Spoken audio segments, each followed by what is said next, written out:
about if you want, for example, to have your own business, what you really need to do.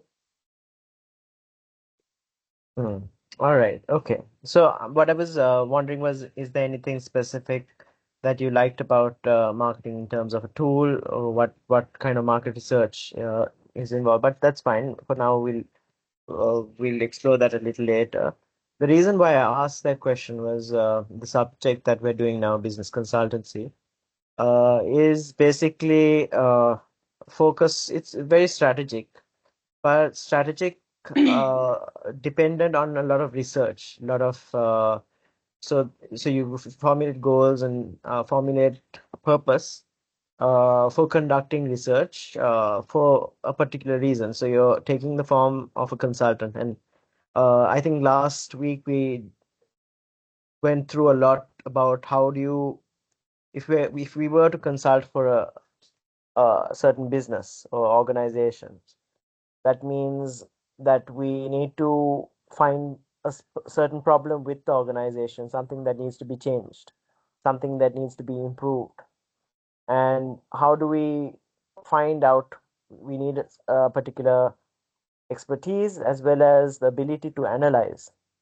And to analyze, we've learned tools already through the degree, through the work that you have done in your so far in your assignments. You've learned a lot of analysis tools.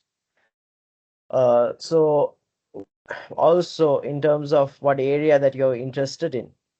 Vidian, sorry, I didn't. Can you remind me, the business that you work for is in marketing, in terms of what aspect, what kind of work do you do? Is it travel and tourism, or is it construction? What kind of industry are you in? So we're a marketing and branding company, and I am working as account manager in Dubai. So Mhm. I'm not really into, the marketing work. It's more about, to keep the relationship with the customers, to find new customers, etc., etc. Okay, so you service relationships the clients, and also you find you do business development as well. So you market to new Exactly, customers. business development. That's correct. Yes. All right. And but so y'all just do advertising, is it? Is it advertising firm? Mark agency, is it? It's a communication agency, you can call it. Uh-huh. Okay. Okay. Communication agency. I've heard of, yeah. So y'all do social media, corporate communications, things like that, is it? That's correct. Marketing, digital marketing, market research as well, packaging, everything about this field. All right. Okay. So one perspective that you could take is, in a way, already your organizations cater your organization, the one that you work for, caters to clients. It serves customers and clients, trying to help them improve their marketing strategy, the way they sell, right? First thing that comes to my mind is Mad Men, TV series that talks about advertising firm. So how do you kind of look at supporting companies or businesses that you all serve to improve how they market themselves, how they brand themselves, right? So that could be one angle of how you decide to do this project as a consultant to one of your clients, in terms of Mhm. how do they understand customer behavior, the target market that they're working with. So for example, just let's say that do you all serve any chocolate companies, confectionery? Maybe they did in the past, but Okay. nothing I know about right now. Because we're So still what, new in this market, so we're still trying to get clients, etc. So, but in Morocco, they have done a lot with multiple industries, but here we're still trying to, develop the business. okay. So what is the most popular area of business that your clients are into? Sorry, what's that? What is the most popular or most likely area of business that your clients are into? Sorry, I don't get the question. Um, so so your clients are into different areas, right? So they would That's, be in different businesses. They that's would correct. be involved in, let's say, import and export. There might be certain brands, maybe possibly even brands like Samsung, brands like Huawei, brands like that. Or even small or medium businesses that we don't know. But what kind of work do they do? Like, what kind of, is it telecommunications, whether it's tourism? Okay. What kind of area do they of work do your clients work in? Yeah, so one of our main clients here is Procter and Gamble. So c- consumer goods maybe sector. Mm. Yeah, we have real estate as well. Okay. Yeah. All right. So let's say take Procter and Gamble, right? They have products, a range of Mhm. products um, under their wing, and I think Pringles is one of their biggest, right? Or at least it used to be. So how would they understand market behavior? How do they understand how to advertise? Is it a mix of above the line or mass media? How do they look at the marketing mix? How do they look at different aspects in which to market? So if you are familiar with marketing strategies and that's a line of work that you're doing, you can basically take on the role as a marketing consultant and do the business consultancy project. So this is all in terms of context and relation to what we're doing now, because I had this conversation with all the other students, Mhm. and then we looked at exactly what this assignment is all about. Um, we have to basically prepare. I think you'll have a week free next week. Mhm. Let's just look at the timetable. Just give me 1 minute.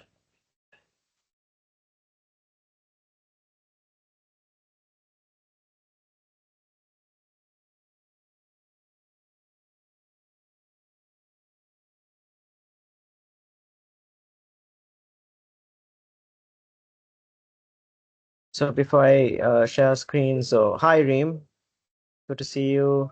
Hi Muba, it's good to see you. Last week I agreed to call Ghislaine Gigi, right, for short. Um, anyway, okay, so today is the 22nd.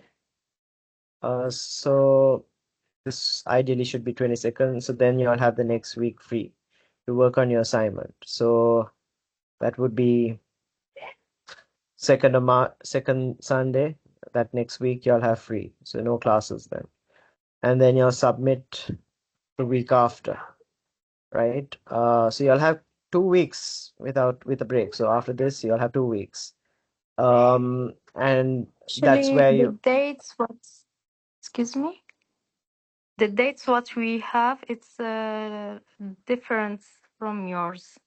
it's different. Like because today is It's on 22 and Saturdays, yeah. See the one something. sun because for us it's Saturday. Are these the dates? Are these the correct dates? Ah, right. Okay. But you're yeah, I know. So this should be 22nd and then this should be first. But your Yeah. deadline when do you submit is it 8th or 9th of March? Do you all know? 8. 8th. Okay. 8. All right. Okay. So it has to be 8th. Yeah, And Saturday. right. And then there's a week more. And then there is a proposal feedback, one-on-one session with the supervisor. I think very likely I'll be the supervisor. So we'll have a conversation at that point based on what you submit. So today we're going to go through. I think last week we really looked into what business research is, right?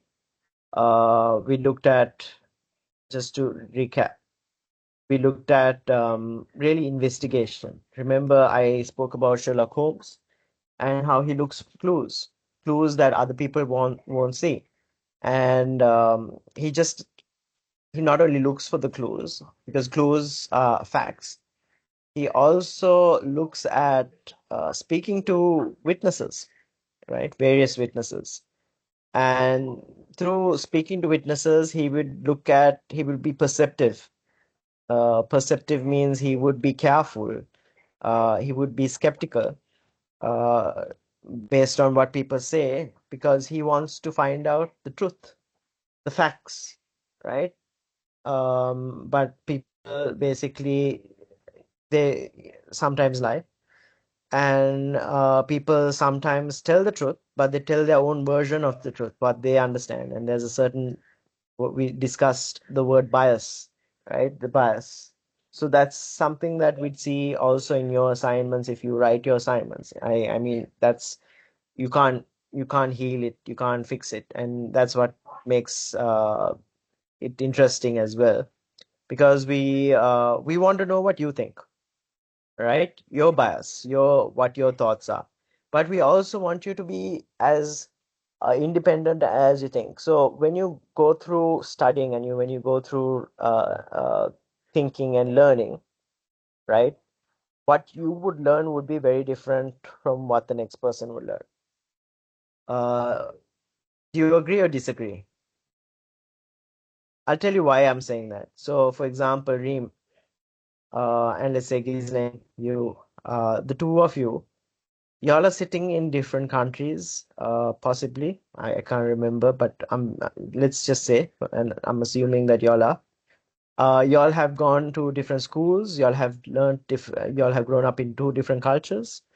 Y'all would have different perspectives. So when y'all learn material on the same degree, yes, and I would basically teach sharing my perspective, but y'all would basically create from your relating to your experiences, your thought processes, right? It's psychology. You would basically form your own story, and what you're learning would be completely different, at least 25%, 20% different from the other person, right?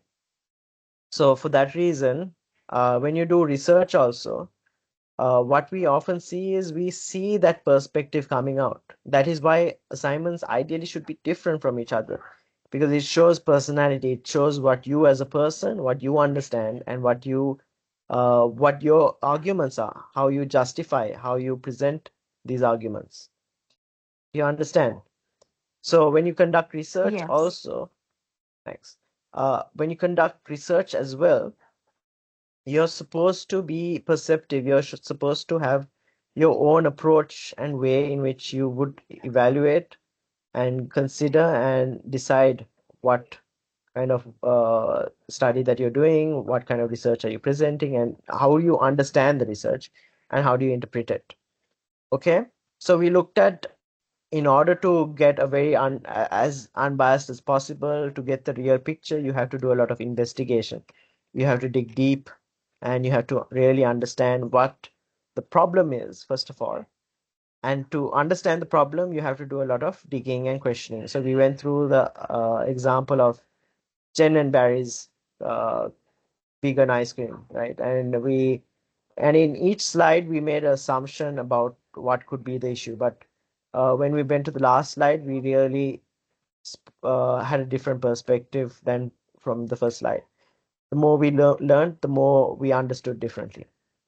And finally, we stopped here. Um, I think we didn't go through this, did we? We cannot see the Can the screen. others see the presentation? Yeah, we're unable to see it. Others can't. Y'all can't see the presentation. Okay.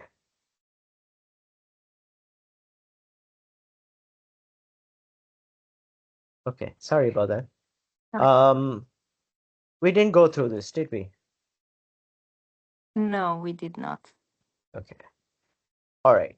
Now, before I go into this, I want to remind you that what we're going to do here is in the friendly guide, you would have these tools.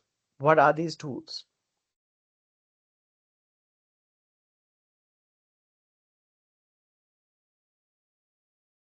Take a wild guess. What are these tools? Oh, the purpose of these tools. What are we going to use them for? To analyze. Correct. Exactly. They're analysis tools, right? How many of these tools are you familiar with? have you seen, learnt before about? What pestle and SWOT. Okay. Okay. SWOT, PESTER, anything else?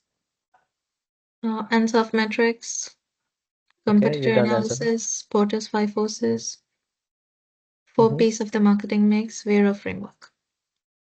Okay.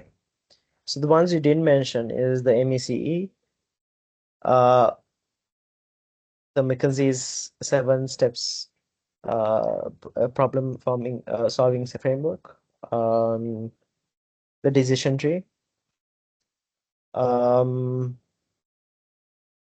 4Ps The marketing mix, McKinsey the McKinsey 9-box 9 matrix. box Okay. matrix, yeah. Okay. And the Good. BCG. Okay. Now, when you use these tools before, right? Most of these tools are used in marketing or business. When you use these tools before, it was also possibly to do some analysis, right? So you all did a market research when you all looked at taking a product, an existing product, into a new market. And what was interesting about these tools? What was interesting about these tools? What do you think?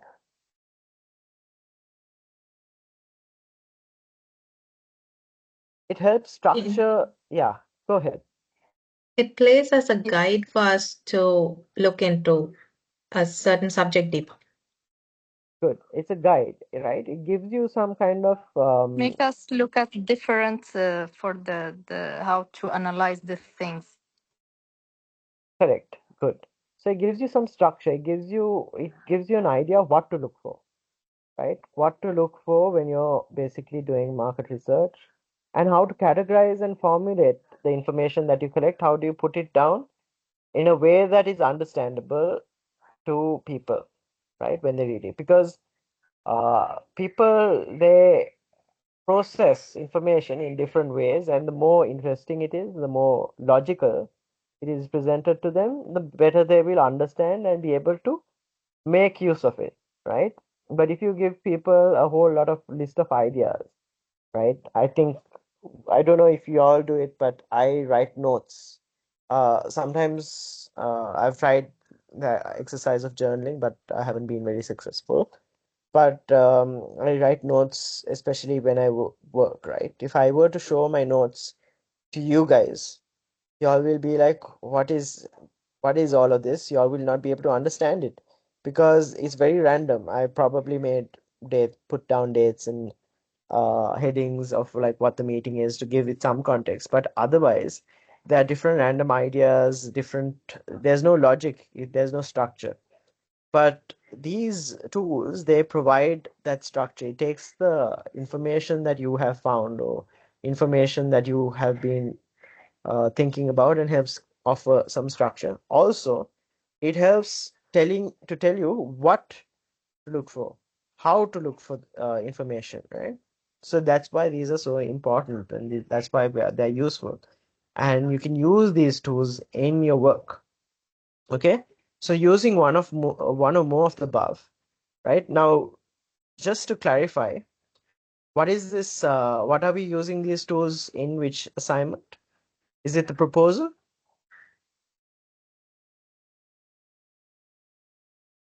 Is it the proposal? No, it isn't. It's the 5,000 word report that you have to write. And let's see when you have to write that. That's at the by you have to submit it in June, right? Along with your recorded video submission. So you have support over a certain time, a long time actually. But 5,000 words is not a lot. It's very, very little compared to a lot of things that you would want to say, right? You might think that, 5,000 words and you'll have such a long time to write this report. It might be a very, very convenient assignment. Y'all might think, I love this because y'all had maybe 1 or 2 weeks sometimes between the end of the sessions and teaching sessions and the report. But that's not the case. It's not easy to, because there's a lot when you're looking at research, there's a lot of things that you will find. And it's about, okay, how do you adjust and take what is required without taking everything, right? Because if you take everything, you can't, because you have 5,000 words. So how do you take the most pertinent, the most important information and put it in your report in a logical way, present it in a logical way that is a logical argument? Okay? Okay. So just a reminder, this is for the 5,000 word report, right? So we're going to start, we're going to basically discuss this a little bit. We're going to look at the analysis and discussion today. And recommendations we will not look at. And then we'll look at the proposal, right? What goes into the proposal. All right. Are we all right up to now?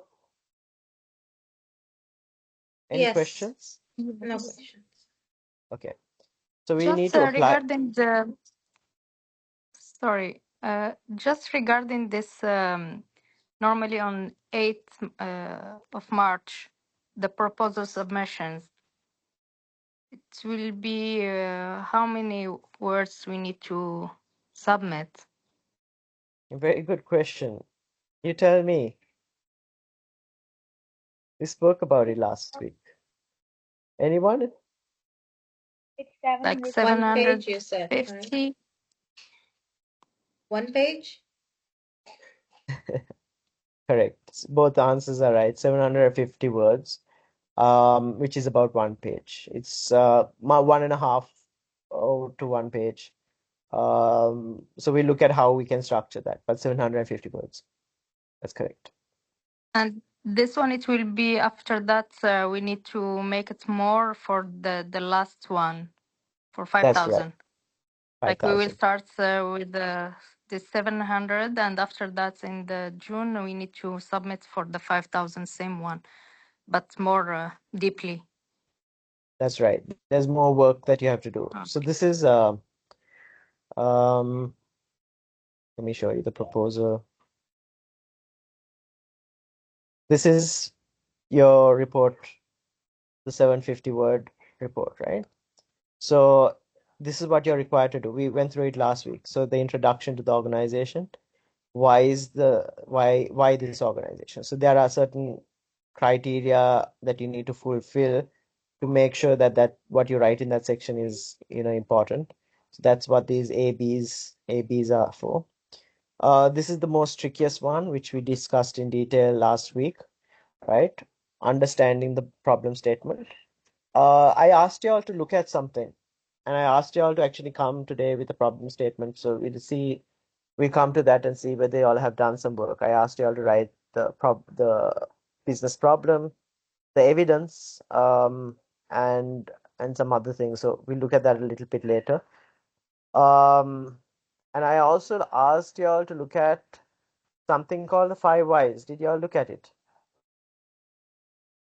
I asked you all to check maybe YouTube. Yeah, the 5 whys, and the fishbone, the Ishikawa fishbone. But more than that, I think the 5 whys would be useful video to watch.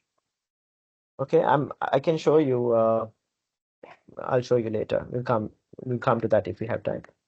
Okay, so now these classes are not just for the proposal, to guide you all on the proposal, but I will guide you all a little bit more, because here I'll guide you a little bit more in the proposal later. But before that, let's shift our attention to looking at what the assignment is all about, and how do we use the analysis and discussion, how do we present our details, because and that's where we really look at making sense of the research that we have done to present it to the person or organization that we're consulting. You can see that using one of more of the above, it says these are what you have to do using these tools. Apply these to the problem scenario. Discuss key insights from your analysis. Identifying patterns or significant findings. There you go. So key insights you find from the analysis, and I look at patterns or significant findings, things that say give the reason or justify as to what your problem is, the root cause, and how it could be solved, right? And then you provide in-depth analysis of how the problem affects different areas of the organization. For example, operations, finance, strategy, these different aspects, right? So we're going to look at this area right now. Okay, so first looking at the McKinsey um, 7-step problem solving framework, right?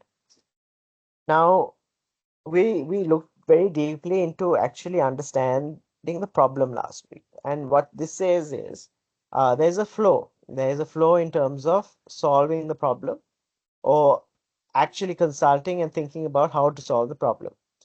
Now, first of all, do you all know what McKinsey is?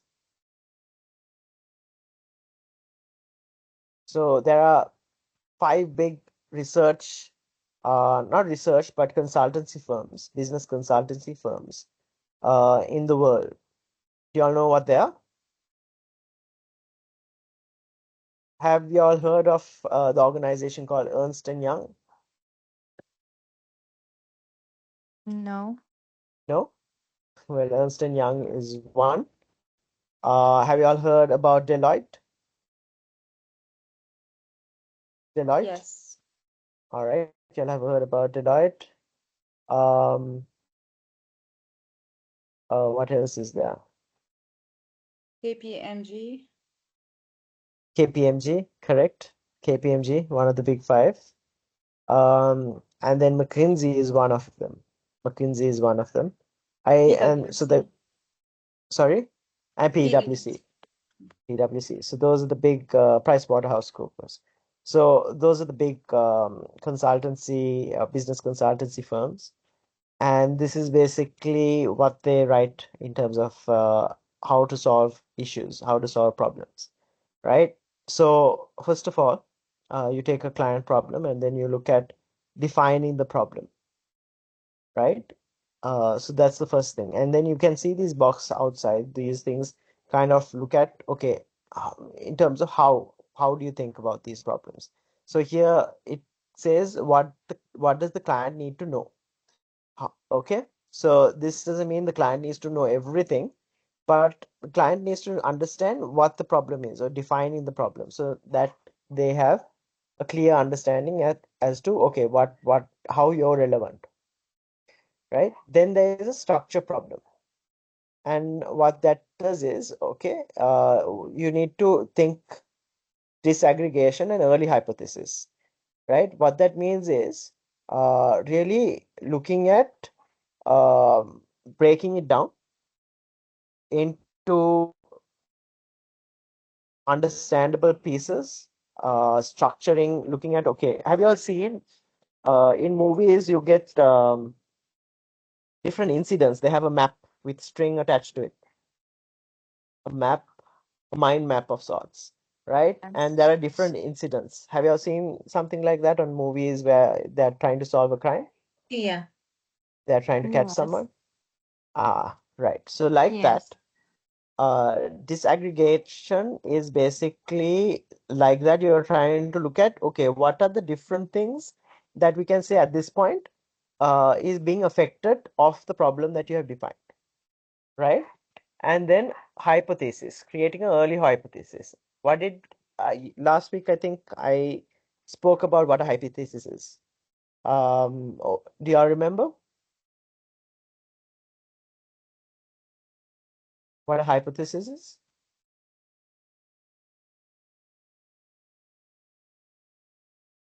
And what's interesting is it's saying early hypothesis, so that indicates something very specific. What is a hypothesis? A hypothesis is an assumption. An assumption. Okay, so basically assuming. So, for example, if let's say um, let's take a victim. Do you all remember your classmate that which classmate is not here today? Could you tell me which classmate is not here today? Give me a name. The guy, I forget his name. Abdurrahman is not here. Abdurrahman, right? Okay. This is just for fun. I hope if he listens to the recording, this is just out of humor. We're not. This is just a joke. But let's say, what do y'all think? Why do y'all think he didn't come for class today?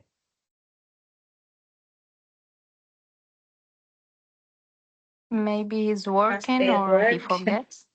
Okay. So there you've made a assumption. But why do you think that he's working? Because actually, last time he was getting out from work. He said sometimes he's working on the weekend. Correct. Okay, so you remember that, right? So now that assumption is not an assumption, just a random assumption. So we could make another assumption. We could say he's not coming today for class because it's a Saturday and he wants to take his family out and have fun. Or he's lazy. Or we can make an assumption that is not true.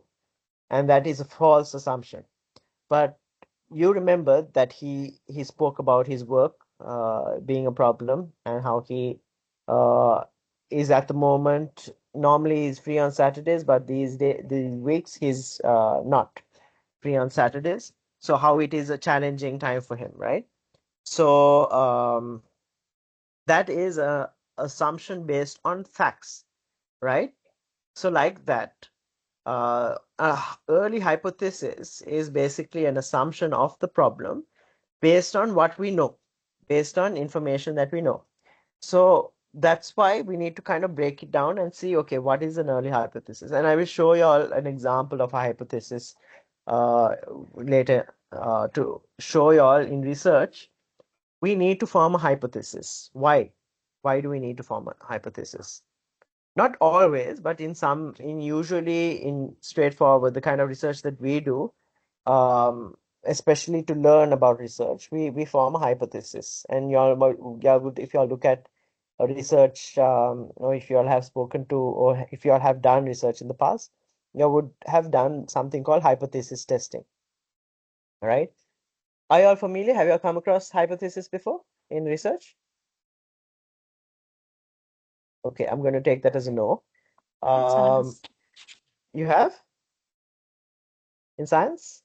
Like sometimes we need to analyze the things to understand what is exactly the issue or what is the problem. We need to find out what is the reason behind this problem, like that we can understand more and find the solution. Right, correct. So hypothesis is like an assumption uh, of the problem. This is basically what we think is a problem. And then you would research, okay, how do we solve this problem? And this is based on the hypothesis. So assuming that this is basically what needs to be researched. So that's basically what it is. So in research, it's very important. It's about structuring the problem. And to understand it, you could ask the question, what could be key elements of the problem? Right? So you're disaggregating, looking at, okay, what are all those different pieces of evidence that connect to the problem?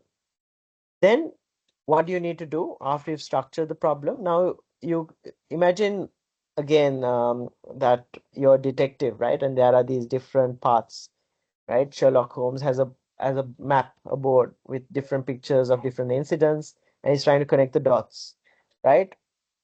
Think speed, which issues are most important?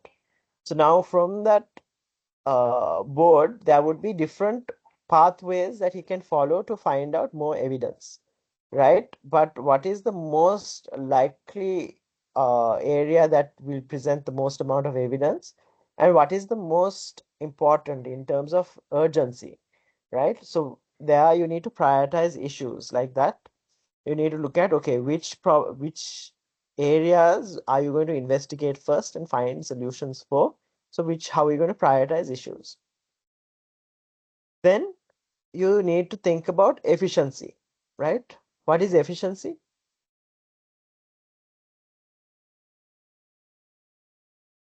What does the word efficiency mean? If in an hour I can make I can write 5 pages of an assignment. I can basically produce good quality 5 pages of an assignment or a story, right? And let's say Reem can produce uh, 9 pages, right? Who is more efficient? Reem, Reem. Why? because she's doing more at the same time. Okay. So efficiency is basically making the best use of your resources, having the maximum output, right? Doing things um, doing things right. Okay. And then effectiveness is doing the right thing. That's how how Like I the remember the ability term. to do the things. Exactly. The ability to do things right, right? The ability to do things right. So making the best use of your time or resources, right? If you put money into something, you're Oh, making the best use of it. So there are trade-offs. So like that, without wasting time or efforts. correct, with minimum wastage. That's also efficiency. So here you're planning and you're looking at analysis and work. So you're looking at, okay, how do you coordinate and how do you plan analysis and work without wasting time or wasting effort. Okay. And you ask the question, where and how should the team spend its time? So that is it. So you've done some work. Some prioritization is based on, okay, what is most important based on urgency and what is most important in terms of sometimes it could be what will give you quick wins, what will give you quick answers. So that also you would prioritize based on this, and then you would plan how the team should spend work. How maybe there are two areas that you should prioritize, but you can't assign the whole team to either one area. So you might try to split the team. Say, okay, you two look at this, you two look at this. So you would kind of split time. So that's where your planning works. So it's a lot of project management that comes in. Then conducting analysis. All right. So here you're looking at what are we trying to prove or disprove. So you're looking for evidence, right? So you have different areas. You're digging a little bit deeper to find the evidence. So you have so that you get a little bit more pieces to the puzzle. Then once you have the evidence, synthesizing findings. So just because you have the evidence, does the evidence give you answers? Think about the detective program that we're talking about, or that you're familiar with. Does the evidence give you answers? No. Yes. No. Yes. Okay. Often, yes, you find evidence, Because but it if we doesn't. have evidence, we can understand what is the solution. Uh,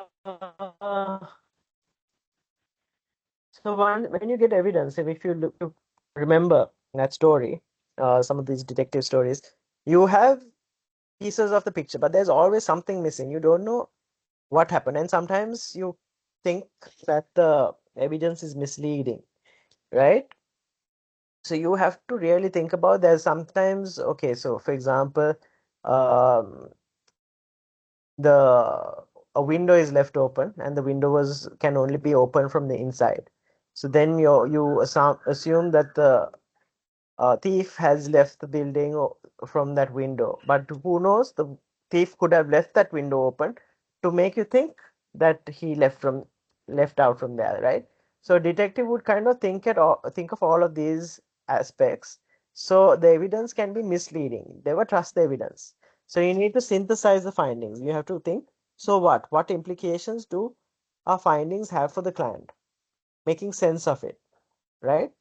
So just because you have the research, you need to do a little bit of thinking, uh, and trying to come up with solutions using that evidence, using that analysis that you have done. Okay, here, Yes. okay, and then finally, now I think you probably already have done this because you're developing solutions at the end of it because you're thinking, okay, how does this make sense for the client? How can it change the way they work, right? Now, what's funny is that this arrow goes back into defining the problem, because sometimes this is an iterative process. That means it can continue to go on and on in a circle until you find the right answer. So sometimes the solutions and whatever you found will present new problems, new areas that you need to research and find out for further improvement, further development, right? And then you need to think about what are the client's next priorities, how can we look at sustaining the solution. Okay, so this is what the McKinsey 7-step problem solving framework looks at. And if you're ever if you want, you can structure your especially when the assignment, when you're looking at presenting the analysis, you can structure it like this and say, okay, this is how I used it. And within this structure, you can use some of the other tools, like the marketing tools, the pestle, SWOT, whatever it is that you want to use. Okay. Okay. Right. Before I go to the pestle, this is a very basic pestle that has been put here. I mean the SWOT. SWOT. I want to look at the pestle. Why do you think I'm looking at the pestle first?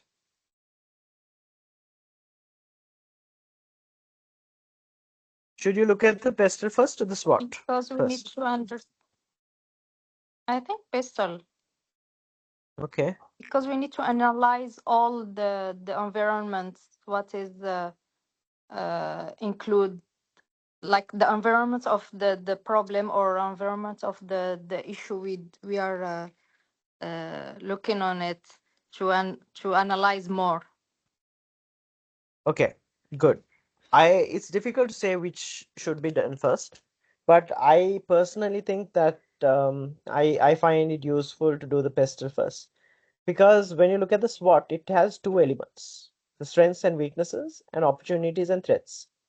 And there are two environments in a business, right? What are those two environments? They're called internal and external. Have you all heard of that before? Yeah. Right. Yes. Internal. Okay. So internal environment and external environment. Which two? So in the SWOT, which two belong to the internal environment? Strengths and weakness. Precisely. And why?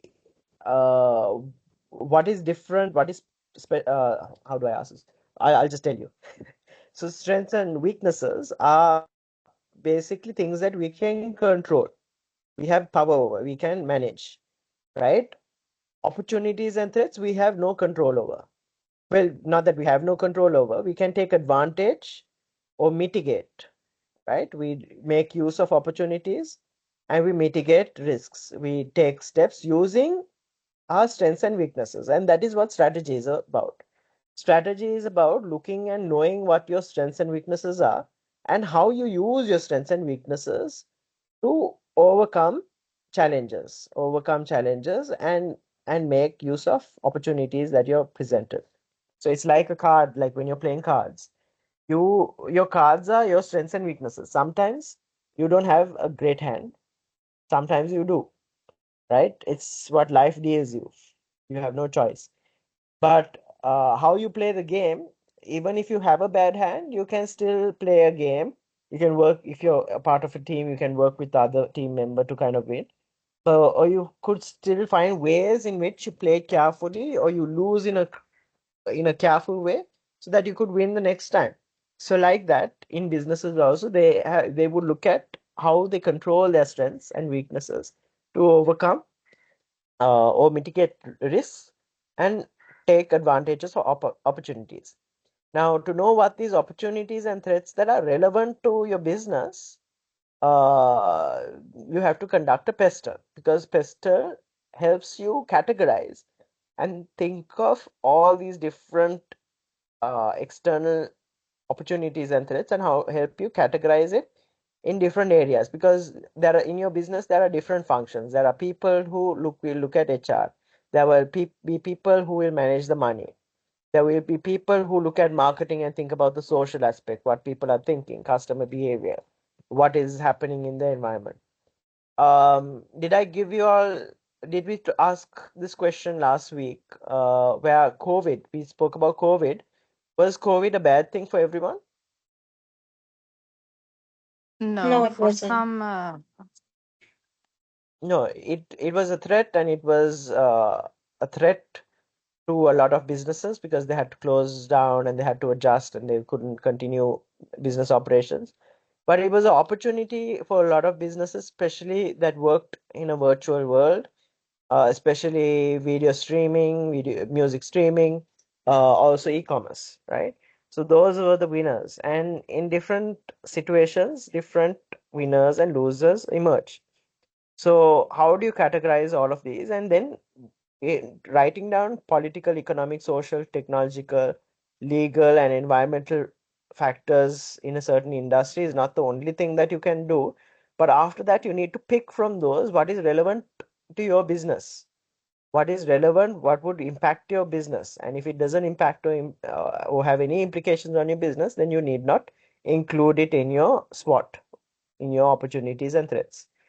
And then what I would like y'all to do is there's a tool called the TOES. Have you all heard of it?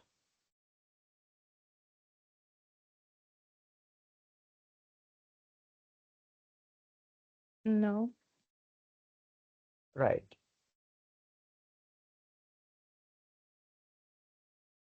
This is the TOES analysis, right? You all can see my screen? Yes. Yes, we can see. Okay. So what it does is it looks at, okay, what weaknesses and threats, how they complement each other. Okay, so you've analyzed weaknesses and threats. So you would basically see how what threats would maximize or affect your weaknesses even more, right? So for example, if you are a company that is dependent on logistics and there are floods, and you have weak vehicles, you have weak logistic support, and you all don't have access to good roads and all of that, that's already a weakness. And then the threat would be if there is hard rain and if there are floods.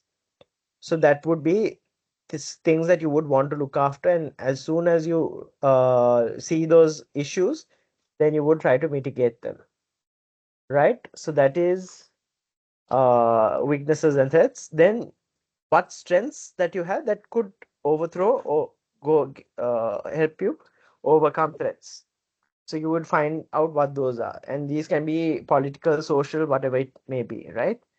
And then you look at uh, what opportunities that you have to overcome weaknesses that you have in your organization, and then what strengths that you have to make use of opportunities. So this is an analytical way of looking at, okay, how do you transform what you've analyzed into solutions? And what these out of these you can formulate actionable items saying, okay, this is what we need to do. This is how we take advantage of our strengths and weaknesses to overcome opportunities and threats. All right.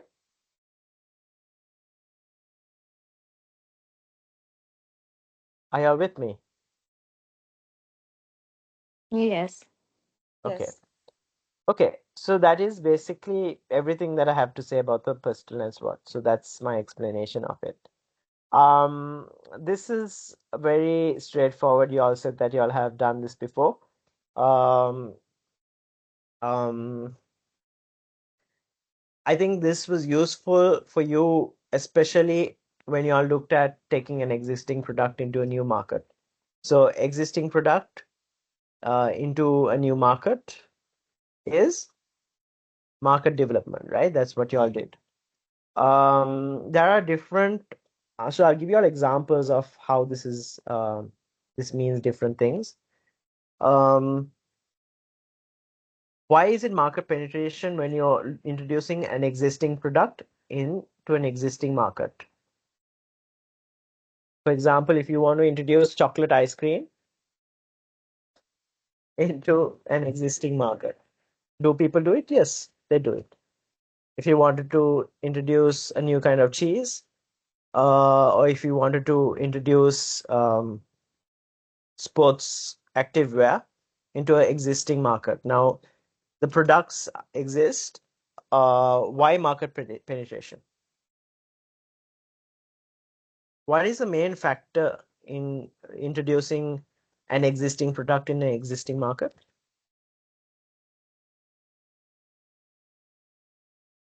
I'm looking for a word. The word starts with a C. Sorry, what's the question again? Sorry. Sure. Okay. Let's take an example to understand this.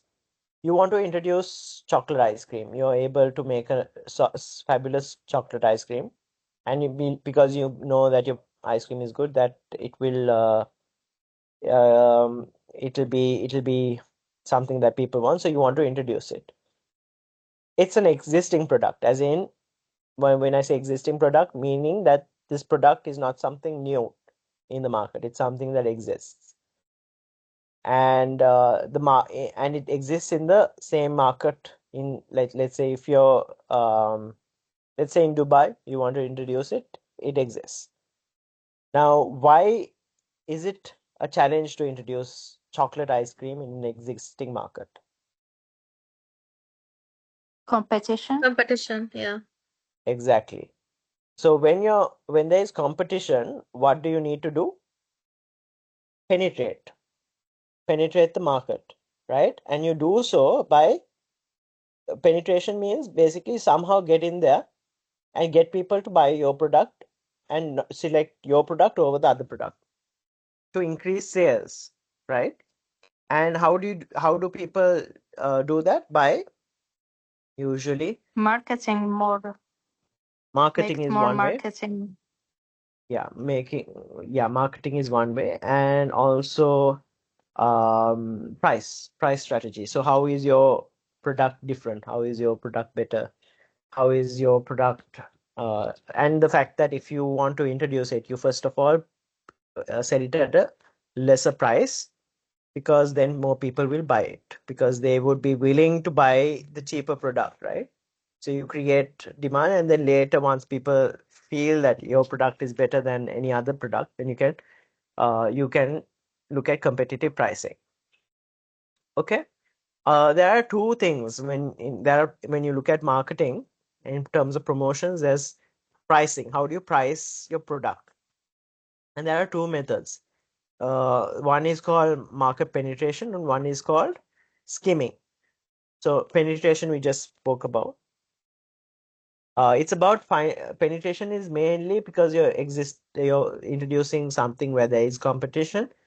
So you need to create loyalty and interest in your product. So you would basically uh, promote it, but give an offer, whatever it is. But what is market skimming?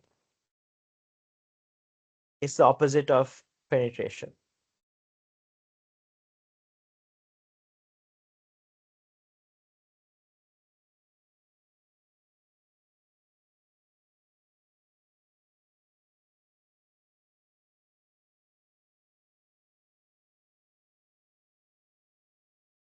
Market skimming would be when you're producing something, new product. It's an innovative product. It's something that doesn't exist. There is no competition. You're the first one introducing it. So it could be the latest iPhone or latest Samsung phone or whatever it is, something new, something that is innovative. You can sell it because there's no competition. You can sell it for any price that you like, right? You can sell it for a high price. It can't be too high that people don't want to buy it at all and they feel it's unreasonable. But if there's value in it, you can sell it for a high price. So that is called market skimming because you're skimming the market. You're basically trying to sell the product to those people who would buy your product first for a high price. Okay? Are you clear? Do you understand? Yes. Okay. So now we spoke about existing product in existing market. We spoke about existing product in a new market. So that means you have to market development, right? You're trying to basically understand the market. Um, and you're trying to basically see whether there's a lot of market research and figuring out how to basically adapt or help the market understand the value of your product. So there are a lot of marketing work and promotional work involved in market development. Y'all explored this clearly in your assignment when y'all did took an existing product to a new market, right? Then a new product in an existing market, which is basically what we just spoke about, where you also need to price it carefully and also develop interest in those who are innovative or they want to try your product, they would buy it first. Then what is diversification? New product in a new market.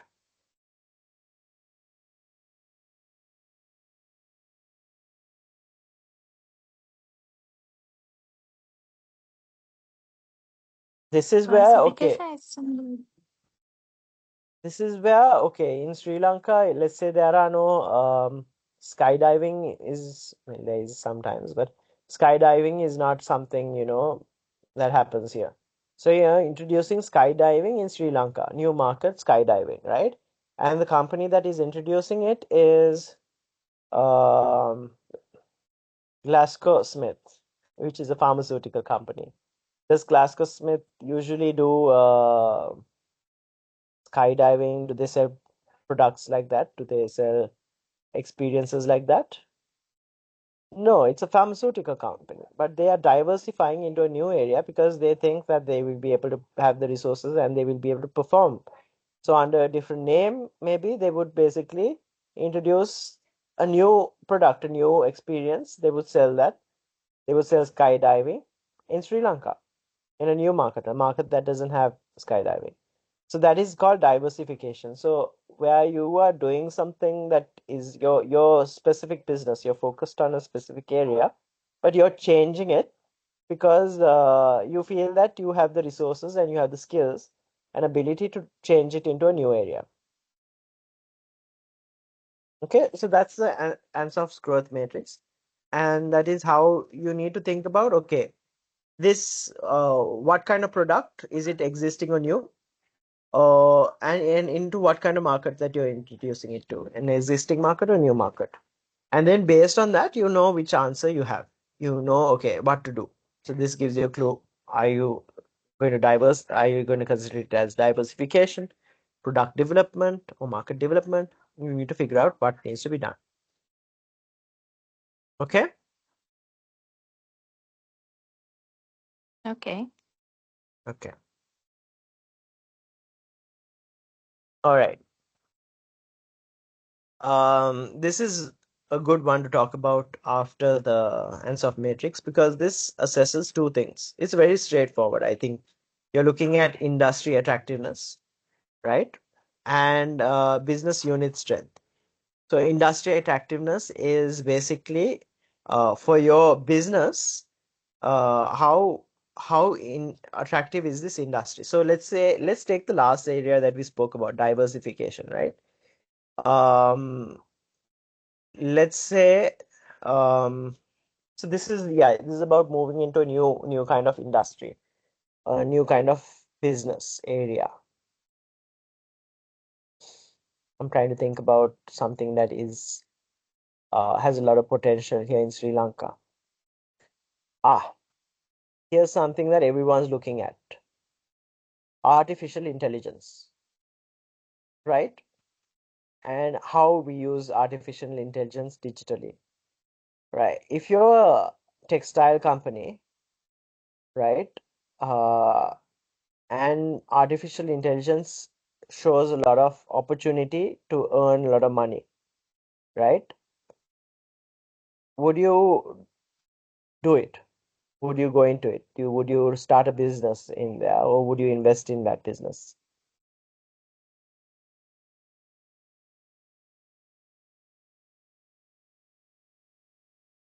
How do you know? Yes. We need to Why? analyze the. Okay. Do you guys understand investments?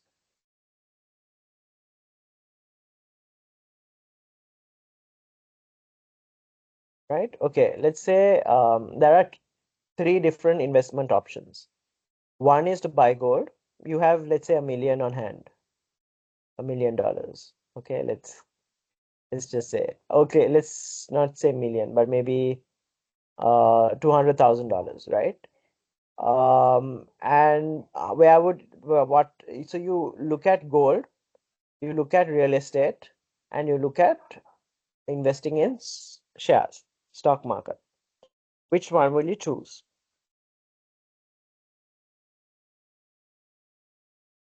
Real estate. Real estate, yeah. All of y'all have choose real estate. Mhm. Okay. Now there's a high. Looks like from what y'all are saying, there's a high industry attractiveness when it comes to real estate. Now I have a question. What is your strength? Business unit strength. Okay, you have the money, but real estate is it comes with a lot of responsibilities, right? You have to make sure that there's tax sometimes in some countries, in like our country, there's property tax, so you have to pay for property tax each year. There's maintenance costs you have to maintain. You have to what else? There are a lot of responsibilities that come with it. Are you all able to handle those responsibilities? Is my next question. Yes or no? What do Yes. you think? Yes? Okay. So if you can, then that means that your business unit strength, from your perspective, would be high. So in that case, in your situation, you would go for it. You would invest and grow. But if you feel that it's not strong, it's medium, uh, but you still can do it, then invest and grow. You can still do it. So now we're not talking about you, right? We're talking about businesses and what area they should get into. Should a vehicle business get into energy sector, or vice versa?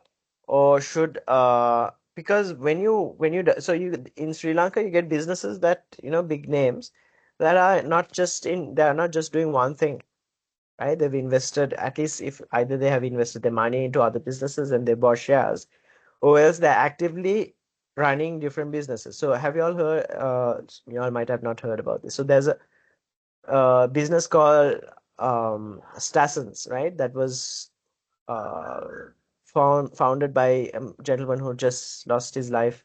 He died last month.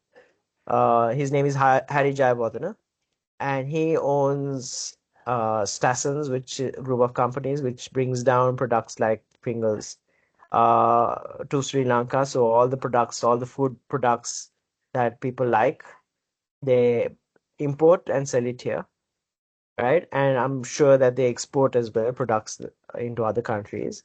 So they do import export business. They also have a distillery company, so they make alcohol. They also have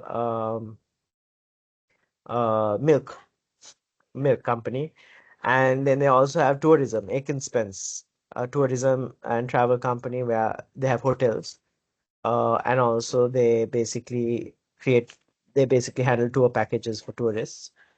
Um, so all these businesses very different from each other, right?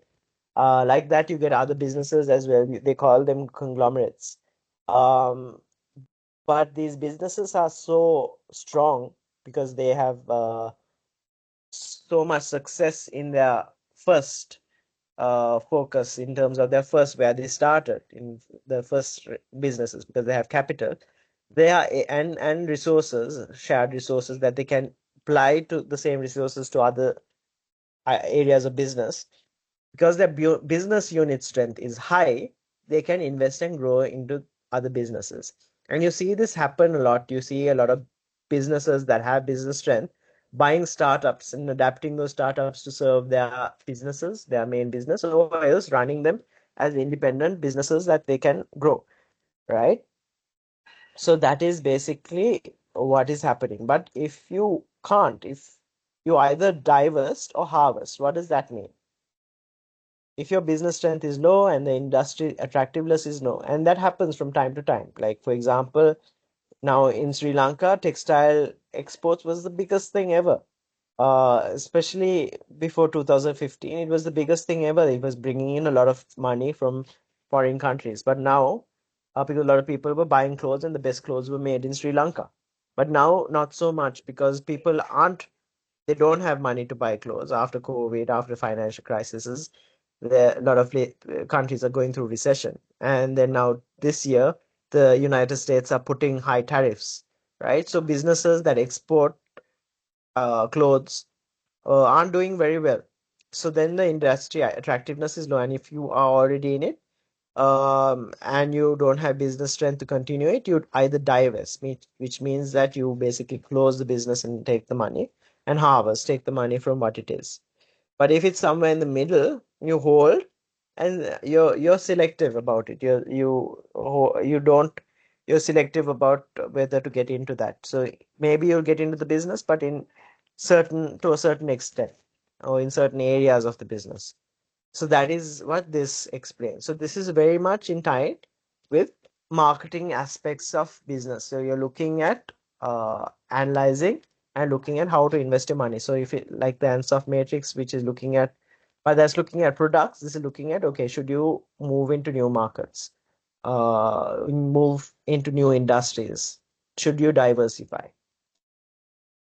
Any questions? Okay. No. Okay. So then I'm moving on to the next one. Right. So this is basically like the Ishikawa, this is basically breaking down decisions that you need to make. And when you're a consultant, sometimes you would have suggestions. You would present the company or the client with options. Options is very important in any area, because you can't always uh, decide what one thing to do. You need to present clients options so that then they don't feel forced to say yes or no. Because if they say no, then you're not able to help them anymore.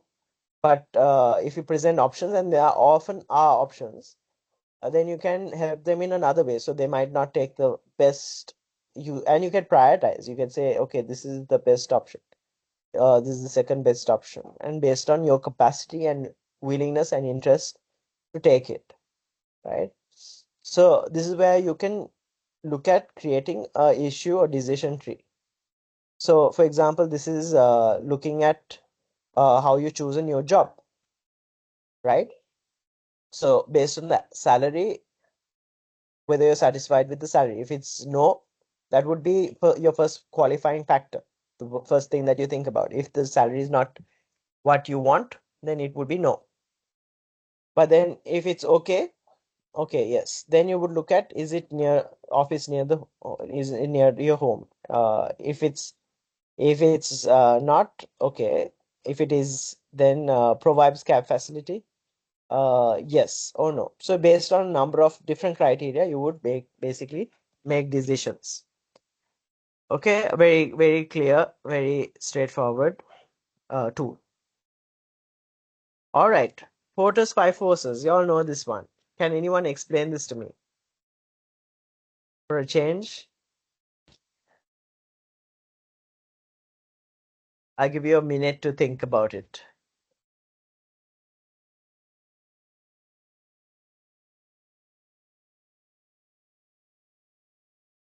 Who can explain at least a little bit what they know about it?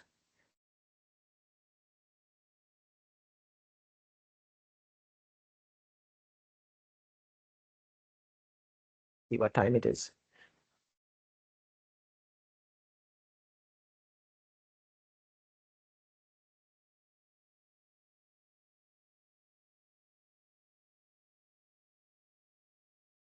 Hi guys, are you there? Yes. Yes. Y'all can't Yes. remember the Porter's five forces, can you? Okay, so what you are going to do is, Not really. all right, okay, so it's 6:17. Let's take a short break. I'm also feeling a little tired, so it's been about almost 1 hour and 20 minutes. So we'll take a short break. Will you all be able to come back here by in another 5 minutes? That's 6:25 in my time. Would you all be able to take? Okay, we'll 6:30. So 6:30 we'll come back. That's about 10 minutes. Okay. Okay? Okay. Oh, y'all don't want the break. Y'all want to continue. We're okay with the break. Break, I think. Okay. All right. We'll take a break and come back. 10 minutes. Thank you.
Hi. Someone left. Who was that? Islin, Reem. No, she was trying to rejoin actually. She She was was trying. trying to. Sorry? Maybe she has internet issue. She was trying to rejoin just Oh, now. right. Okay. Okay. Mubashir. Yeah. Was that that was Muba. Okay. Oh dear. Shall we give it a minute to see whether she'll rejoin? Meanwhile, do y'all have any questions so far? And is there anything that y'all would like me to cover? No, so far it's good. Okay. So the plan is so I'm ideally I should have covered these different tools last week, but we're going to cover it today. And then we'll get into how to do the proposal because I think that's what's on all of your minds, and that's the very next thing that you need to do, right? As opposed to the 5,000 word report. This would be a good chance actually to look at how much y'all have done around the business problem. And we have that discussion now. So what I asked y'all to do last time is basically find a business problem that y'all could come up with in and then basically look at it from different perspectives. So last week when we spoke about it, we spoke about explaining the business problem and then looking to see whether there's any evidence, whether there's any referenced facts or data that supports or gives evidence or justifies the fact that the problem exists, defining the problem, explaining the problem logically, um, conceptualizing the problem, which is to give it a theoretical name. So, can I ask those of you who are here today, who were there last week, which is Reem, Ghislaine, you two, whether you all had a chance to give this any thought and have you all put down anything on writing? Actually, for me, yes, but I'm between different problems. Like I find some, but I'm not sure which one should I focus on it. Okay. Would you like me to help you decide? Think about it? Yes, yes, it would be great. Like the first one, I find out it's digital transformation and security at the university. It's about because now some of classes it's going online, and I was thinking about this one, and Okay. also about campus safety and mental health for students. Hmm.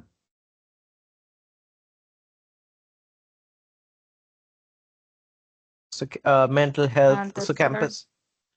Okay. Third one.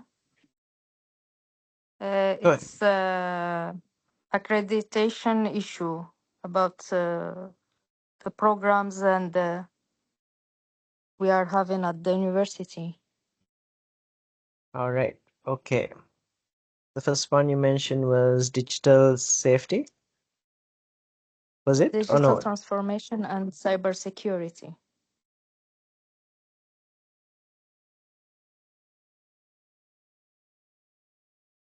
Okay. Given your role, given the work that you do, which one of these three do you think you understand the most?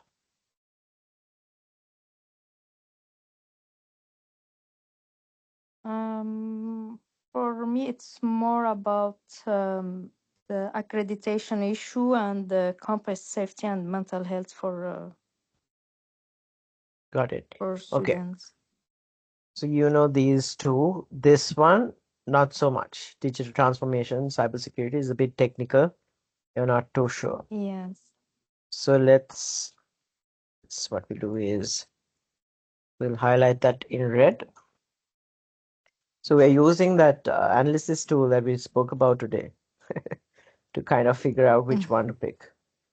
Okay. So then campus safety and mental health. I'm just going to give this a shot and I'm trying to remember or recall what kind of work you do. So if I remember correctly, you basically would identify, you would basically facilitate the lecturers or the teachers that would come from outside to your campus, making sure that they are accommodated and their schedules are kept and whatever resources that they need are met. Is that your role? Yes, and plus what they need inside the campus and all the facility like to make their Delivery, all right. So works more yeah. resourcing.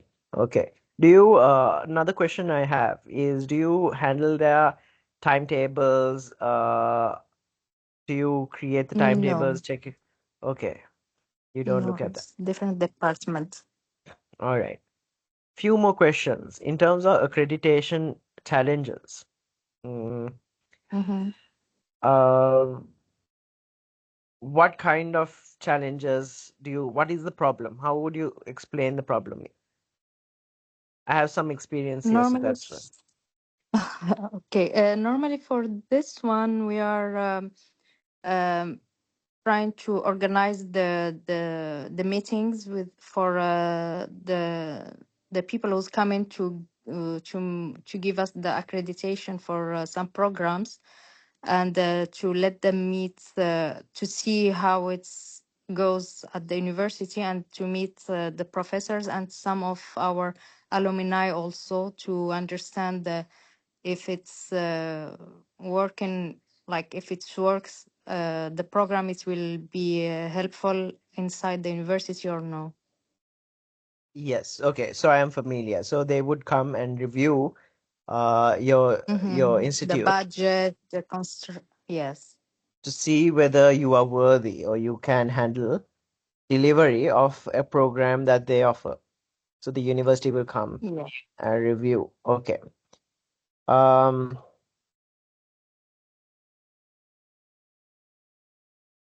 okay, good.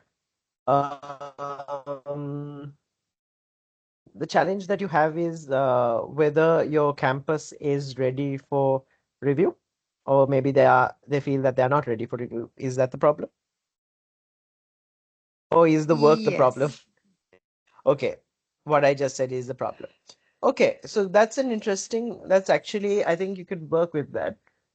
Um, right. So I think you could work with that. You could basically look at what the expectations are of the reviewer, the university, and then look at, okay, what kind of steps that the university needs to, what changes, what improvements that they need to make in order to fulfill and meet the requirements of the university that you have. And you can basically present that as a potential solution.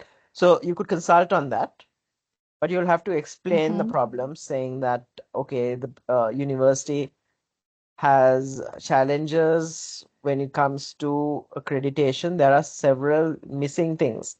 There are several problems that they have that does not meet the requirements. But you, how would you present evidence? What is the evidence to say that they're not ready? Have you all done an internal audit? Usually Sorry, go ahead. yeah, not me, but I was a part of the group who's organizing the event, like the meeting and everything, to make more easy for both of sides to understand if it's they will give us or no. For example, they will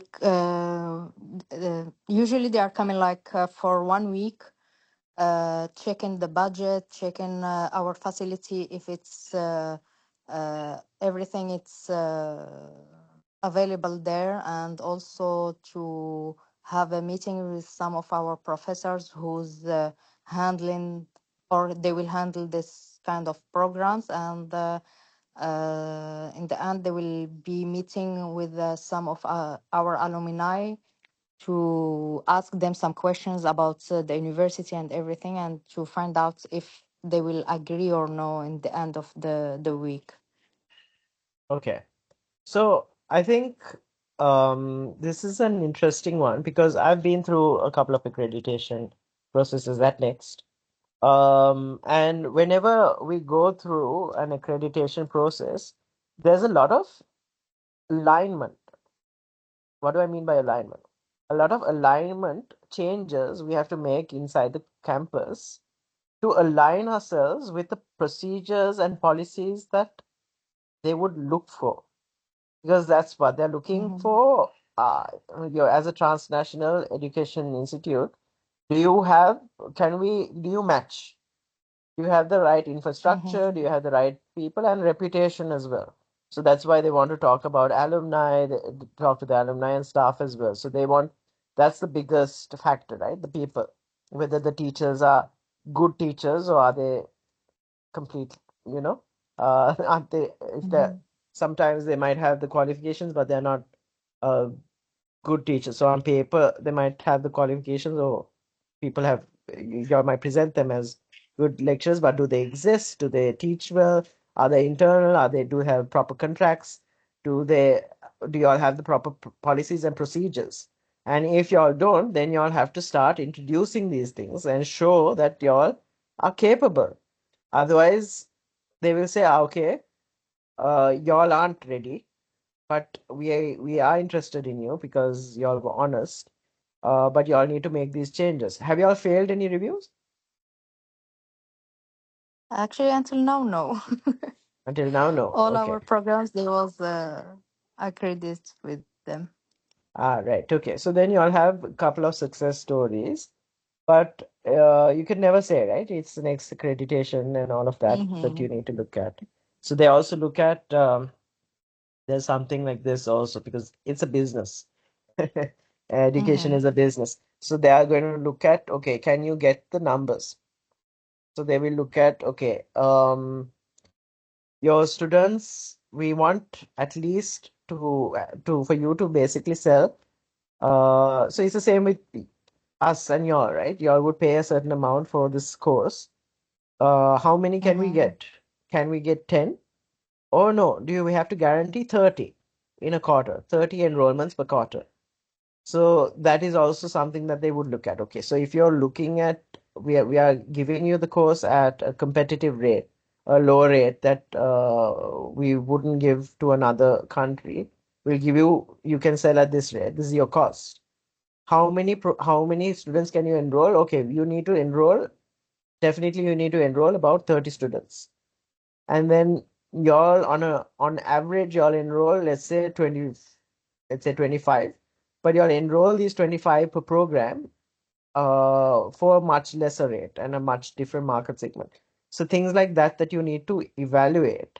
I think that there is a lot of learning if you go down this path, but I don't want to discourage you from thinking about campus safety and mental health. How large is your campus? What do you mean, like The for? institute, how large is the institute that where y'all deliver? Is it, or is it more of a virtual? What kind of? Tell me more about the institute that the where you work. It's a big university where we have different area, like different departments have. For example, we have like international student who's coming from different country, from Okay, Africa, from Europe, to study here, and plus, but the major students we have, it's locals, right. Okay. and yeah. So why do you think mental health is important, or campus safety? Which one? Why is it a problem? Because, as I said, we have like a different mentality, different background of students. Some of them, it's the first time for them coming here and to just study here. From different, like from, as I said, from Africa, from Europe. We do have like Arabic and European students, which is the mentality, the background, it's completely different from where they grew up, and sometimes it's a little bit difficult for them, I think, to align with Just. yeah, to adjust themselves to live here, and especially in UAE, the weather, it's more impacting their mental, because the weather is really so hot and humid and everything, and plus the way how our programs, it's French programs, Mhm. and even for Okay. the local who used to, like, they live all their life here, but the study, they need to learn French first. At the university, it's a little bit hard, and the way how they present the programs is not the like American university or something like that they used to go there. It's completely different. All right, I understand. So I think this is also an interesting. Do y'all have mental health? Do y'all have counselors, people, ways in which y'all Yes, we support? do have. Do you think Yeah, it's we do effective? have. No, you don't think it's I've effective. no, Okay. Okay, because so every day brilliant. we do have some complaints, and So you have records. Is there some kind of record of complaints? You all have, what is the yes, evidence? Is there evidence? sometimes we need to check the cameras and find out if it's true what's happened, their complaints, if it's true or no. Got it. Okay, good. Not in cameras, but I'm saying if there is records of evidence of cases, like let's say for a month on average, you'll have um 6 cases, The and council, I think they have the record. Yeah, yeah, for sure they have at the university. good. So if you're like, let's say, have 7 cases where students had challenges, and then out of those 7 cases, only 5 were resolved. This even after the resolution, some 5 of them still complain. No, they still have challenges. Then there is evidence. So you can build a case around it. I think that is also brilliant. And you have, I think that's a good one because you would have people to interview as well. You would have children, students that you can speak to. So you can create an Mm-hmm. interview. You can create a survey based on what your findings are. Then you can also use the cases as evidence, and you could find out suggestions on how you could look at how much of a budget that um, the university has for mental health support, the counseling. And if they don't have, if they have a good budget, then and there's more room to grow it, then you can basically grow it. Or else, if they don't have enough of a budget, you can explain that this is a crucial factor because it upsets or affects reputational risk. Because if the children aren't happy, they have a bad experience, and they complain about it outside the university, especially if it's something severe, something technical. For example, I know that students can of different kinds, they bring up different problems, maybe something to do with Mm-hmm. race, right? So that could look bad in the newspapers for the university, so that's a reputational risk.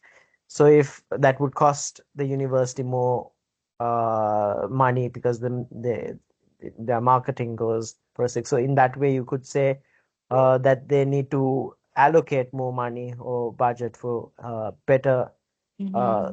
mental health services. Or else it could be that they have done their best, but the counselors aren't able or capable of solving the problem. So then you could do some workshops and training for the counselors. You could basically look at what kind of solutions that would come out of your research. So that's another angle that you can take. I think these two are good ones, but you need to Yeah, me do too. the work. No. The direction of Mm. the research would depend a lot on the evidence and how you define the problem and all of that, and how who you have access to. Whether you have access, even in terms of accreditation, you'll need to see whether you have access to understanding what education procedures need to be in line, or need to be kept, and whether what the gap is. Yeah. Okay. Okay. So think Okay. about it. I know it's tough. Deciding a business problem, a research area is always tough, but you can do it. Give it some thought. If you get stuck, we'll see how I can help you. Okay? Okay. Okay. Thank you. Okay. I hope what I said was helpful. Give it some more thought and see. But Yes. It's make me more ideas and make me more confused which one I need to use, because both of them you make me think about different things, and I'm like, yeah, this one is good. Oh, this one is better. Yeah. so you need to Okay. Thank you. see whether the practically like whether that information you can get the information. I think that would be because you don't want to struggle too much. Maybe it's a great idea, but you don't want to get into a situation where you can't have access to the information and the research. So you need to kind of explore. See, the best way to do that is ask yourself the difficult questions and then answer those questions and see whether it's a yes, I can get the information or not. Okay. Okay. Okay. All right. Thank you. You're welcome. Mubal, she joined back. I saw her, but she's must be having connection issue. Reem, how are you doing? Do you need any help I'm or are fine. you okay? No, it's okay. Thank you. Okay, no problem. But as you saw how I spoke about, I think you could have learned a few things from how I had that conversation with Ghislaine about how you could kind of think about the area that you could work in. Okay, Okay, thank you. I do have one question regarding the assignment. go ahead. There was like can you show us the slide of the Sure. assignment?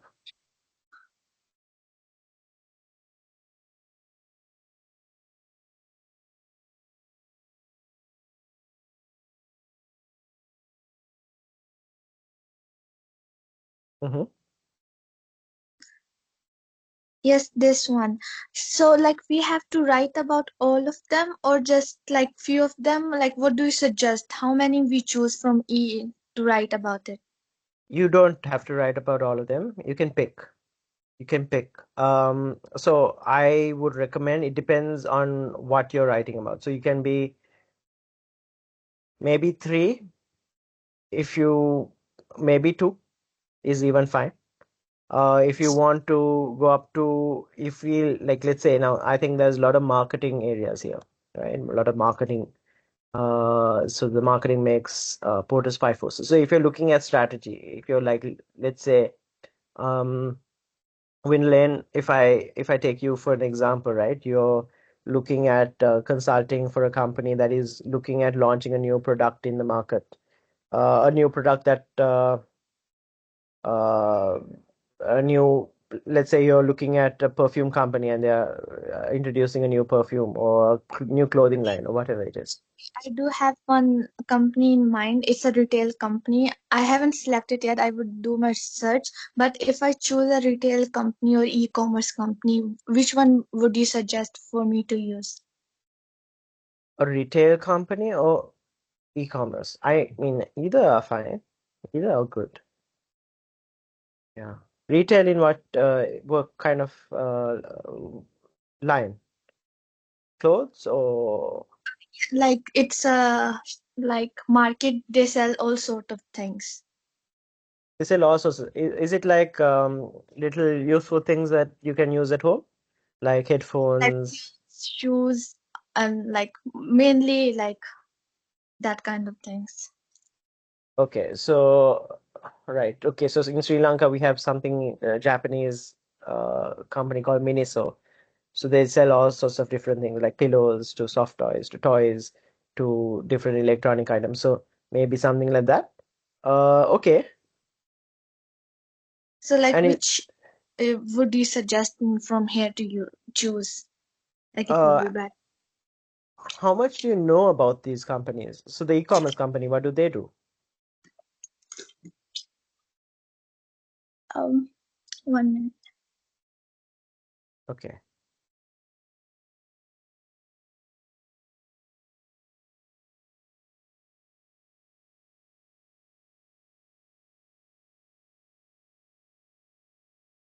Like they specialize in shoes, fashion, and beauty Okay. products.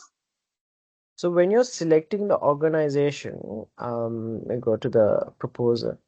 You need to think about how much you know about the organization, right?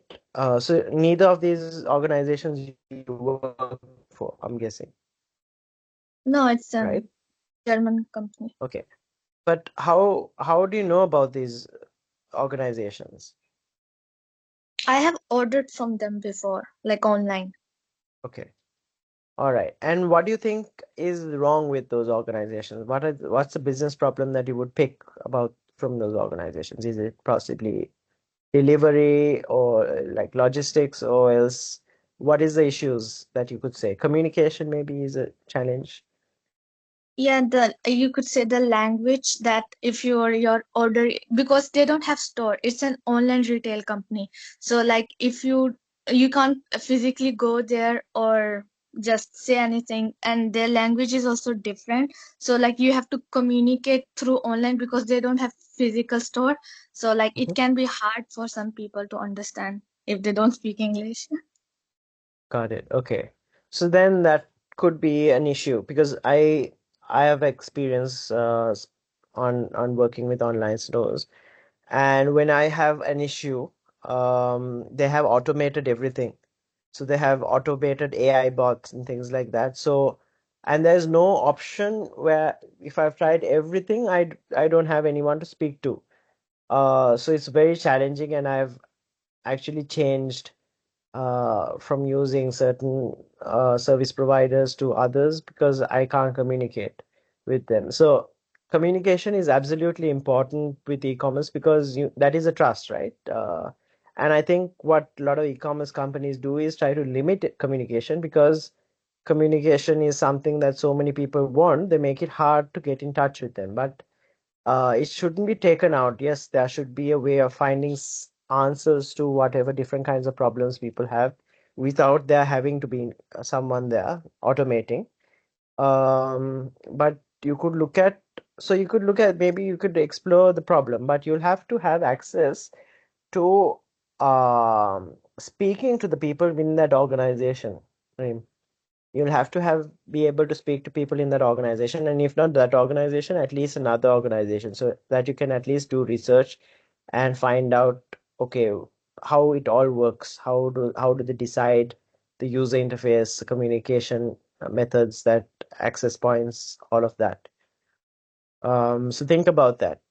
Because you don't work there, you might not completely understand the business, but I think it's an interesting idea. I think it's a great idea. You'll need to do a little bit of work and think about, okay, how do I present the problem, and then give evidence, find the evidence that you need. Okay, thank you. You're welcome. Okay. All right. Okay. So, Windian, will you have a look at, based on these conversations that I had with them, will you also think about these 4 areas? What kind of business problem? I don't know if you had a chance to see the video that of the last class. Sorry, sir, I still didn't get the chance to go through the recording. I was traveling. I just came back a couple of days ago and I had a lot of work. So that's why I'm still a little bit confused, to be honest. I'm not sure what is it about. So I have to go through it first. Yeah. All right. So we'll not go, I won't pick on you now, but once we go, I think one area is we are going to talk about this proposal a little bit more. When we get into that, I'll talk to you a little bit more to see how I can help you and understand. Thank you very much. Okay. All right. So then back to Porter's five forces. How many of y'all remember this? Do y'all want me to explain it? Yes, Yes, please. please. All right. Okay. So the Porter's five forces is basically it's again a strategic tool, and Porter usually was very good because he looked at business strategy, marketing strategy. It's about competition, right? So you need to think about things that you need. So when you sit within a supply chain, You all know what a supply chain is now. So there would be, for example, if you are a manufacturer, you would need to buy certain resources. Then you would produce something, and then you would sell it to your customers. So you would have suppliers, excuse me, and customers on both sides. Or else you might be like a retail, like Reem was talking about, a retail store. So you bring down, you import all the different products, and you would be the store that presents it, and then you would buy and sell, right? And depending on how many people also do that, then you have competitors. So that is where you're looking at. And often what price that you buy for and then what price that you sell for depends on your ability to compete, right? It's a lot to do with relationships, how your relationship with the suppliers and the buyers. Now, mainly, if you look at and bigger businesses, sometimes it's a little bit tougher, especially if it's difficult. So therefore, you get complete departments that look at supply chain. So if you look at Firdaus, if you all remember him, he taught you all. He works at Dialogue, right? And he works in the procurement section. I don't know whether he still does, but he worked in the procurement section for Dialogue Axiata. It's a company that provides telecommunications. So they would often buy infrastructure, telecommunication infrastructure items. And I know this because Firdaus, my one of my lecturers and Firdaus's lecturers was Firdaus's boss. He was the head of supply chain management at Dialogue. He would tell us, it was very difficult to bargain with suppliers. They would have power.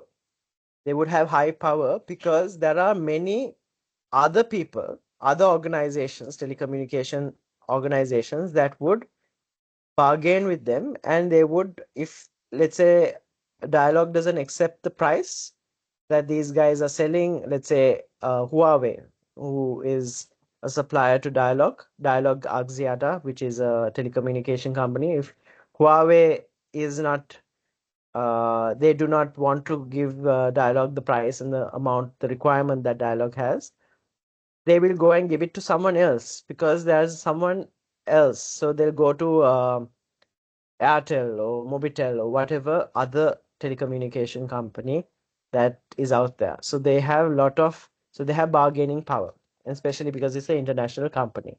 So they have bargaining power. That means they can say, hey, if you don't like the price that we're offering, if you don't like our services, that's fine. We don't want to negotiate with you. We can take our business somewhere else, right? So therefore, then this company, the buyer or the from where we are sitting, if we are Dialogue, when we have to go back and say, okay, fine, fine, fine, don't get upset. We'll negotiate. We'll see what you want, and we'll try to negotiate. So that is about what supplier power is, right? And it also depends on number of suppliers. So now, if Axiata, it doesn't need to depend only on Huawei. If they have other options, then if this guy says, hey, we can't supply to you, or we don't have what you need for the price that you need, okay, then these guys will go to another supplier, right? So that means the power that the suppliers have. That's really important because based on how much you buy for, means your cost will either go up or come down. And what you want to do is you want to keep your costs low. Then on the other side, you're looking at bargaining power of your buyers. Now, like you had, now let's say you were a company that provides a lot of business to the supplier, right? Then you're the buyer and your bargaining power is high. So the same thing, if your buyers, and your buyers are usually the telecommunications company, the buyers would be the people, right? The people who would uh, take or subscribe to your telecommunication offer. If the switching cost is easy, if it's a matter of changing SIMs and changing your number, is often inconvenient for people, so they don't do that. But if your services are continuously bad, and if there are other competitors, if there are other telecommunications companies that the buyers can go to, then you would lose power.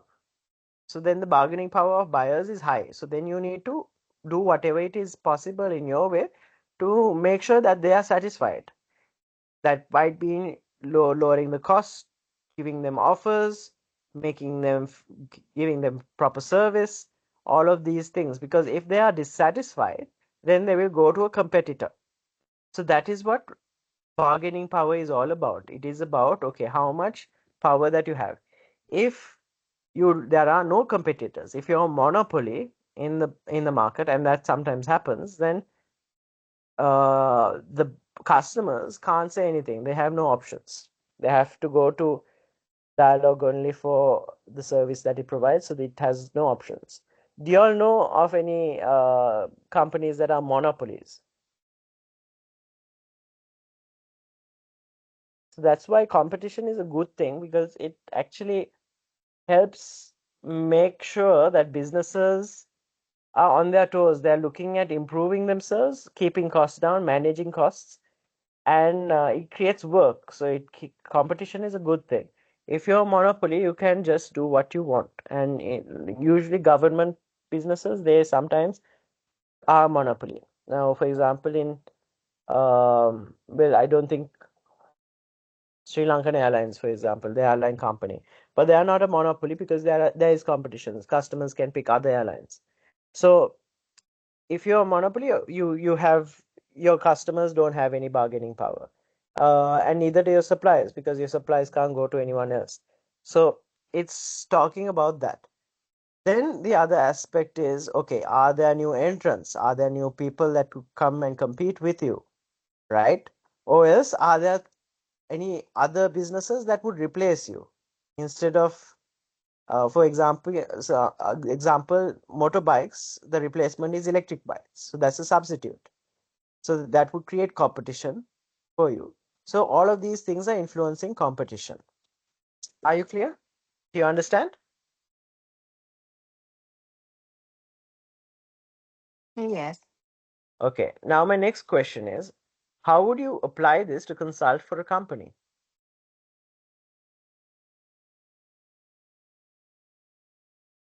That's a tricky one, right? So for example, now let's say, who are we talking to? It was Reem. Let's say for Reem, she needs to think, she's consulting for an e-commerce retail store.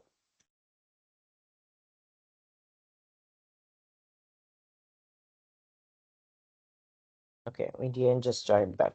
So let's just, for example, say Reem is consulting for a retail e-commerce store, right? Now, what she is saying is that the retail store should improve their communication, right? But this retail store will say, we don't want to because we don't want to do that, because if we improve we don't need to do that because we have enough customers.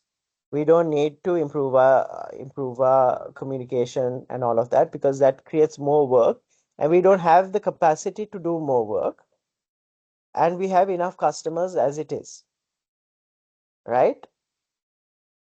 Or else, if they say, okay, no, hey, if we invest in this area, we invest in growing our business, then we can basically get new customers, and that would help. So Reem would basically present it like that.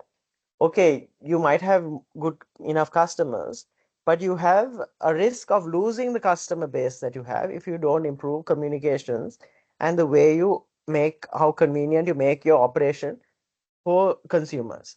And if you improve it, then you will earn more money, and maybe you can expand so that you have the capacity to cater to more customers.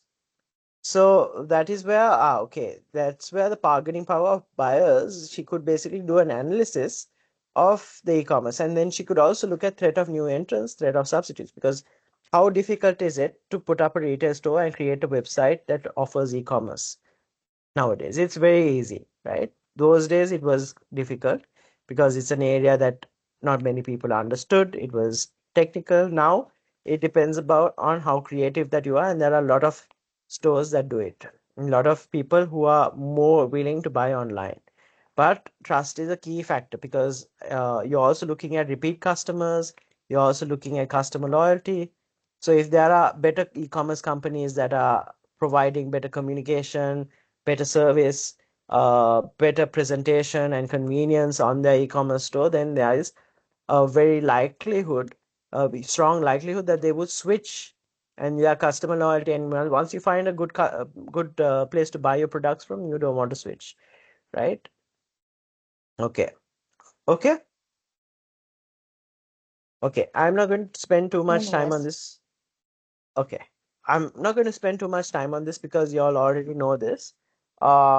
This is basically your marketing mix, and how you can use this is basically when you're looking at your customer, any customer, how your product, your price, your place, and promotion, what you're honestly offering, and the other aspects, whether it's a fair price, whether the place is convenient and it is clear, it's where people would come to buy the product, where people would want your product to be, and whether you're promoting it also and pushing it to the customers in a way that is appropriate, where that they would be interested.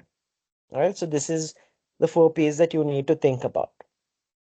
So this is a very easy tool to understand. It's just basically looking at how do you package your product, how do you package your product that you're selling.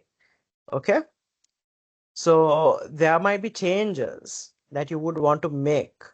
You might want to change the way you produce the product. Now, I think in what we discussed today in terms of Reem, the communication, the product itself can improve. So she's finding a weakness in the product, the solution, or the place where the marketplace that the products are being sold on. How do you improve that? There is some thought that she's giving to that, and also maybe the price, how much they're charging for shipping, how much they're charging as commission for the service that they offer. So that could also be a point of discussion with the university, with by introducing better services, mental health services catering to the needs of the university students. You're providing a stronger product. You're making sure that the product and it's worth it, and you're making sure that your customers will keep coming and there's customer loyalty. So this is, you need to think of it like that way. So whatever changes you're doing to what, especially if you're doing a marketing related project and you're doing consultancy in your market consultant, then you need to basically look at the product price, place, and promotion, how you adjust those. Okay, so the VRI, you know about it. It's about basically your product again. How is it valuable, rare, costly to imitate? So it's not easy to imitate. What does O stand for? Organize to capture value, right? And sustain competitive advantage. If it has the VRIO, if it's valuable, if it's rare, it's not imitatable, and it's organized to capture value, then it is sustained competitive advantage. So you can do a evaluation on the products that they have. All right, this is new to y'all, isn't it? Okay. Yes. All right. So this is a very simple one. It's talking about products, right? So let's take an example. Y'all know Coca-Cola, right? What is the best Coca-Cola brand that is being sold at the moment? What would y'all say is the best brand? Because they'd have different versions of Coca-Cola, right? Coca-Cola Vanilla, Coca-Cola Zero, Coke Zero, Coca-Cola, I don't know. Green What, something. green something, okay. Yeah, they have Coca-Cola Green. Coca-Cola Green, okay. It's a good product. It has a lot of interest. I think it has the lemon flavor. Lemon flavor. Okay. Yeah. All right. So, when you look at Coca-Cola grain, you could say that it has market growth rate. It has the potential to grow because it is a good product. It has the potential to improve, and the growth rate is high. There's a likelihood that more and more people will buy it, right? Also, it has a relatively good market share. So far, given the amount of time that it has been in the market, there are a lot of people also drinking it, and they're drinking again and again. All right, so a product like that is a star because it has the potential to grow, plus it has the potential to capture more market share, right? So there will be more and more people that want to buy it. So that is a star. What you need to do with products like this is market it further support the product. You would invest a lot of interest and money into this. What do you do here?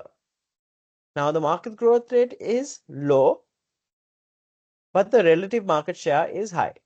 So this would be original Coke, right? Because everybody likes original Coke, and whenever somebody is tired, and most of the older folk and people who don't want too much change, don't like too much change, and because Coke goes with a lot of other drinks, especially with alcoholic drinks and all of that, it's a safe place to go to.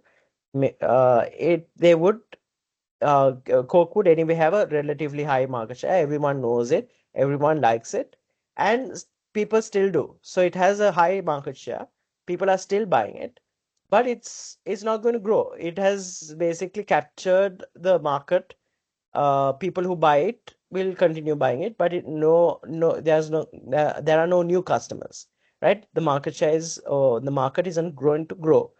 So for that reason, it's cash cow because it will continue making money for you, but you don't need to invest in it. You just need to make sure that this product continues the way it is and it keeps making you money. So you need to give it some attention, but not a lot of attention. You would give the star more attention than you would give the cash cow. What do you do? Are there any products that Coke sells that are weird, that are funny? Something wrong somewhere? What do y'all think? A product that you're unsure why Coke introduced it.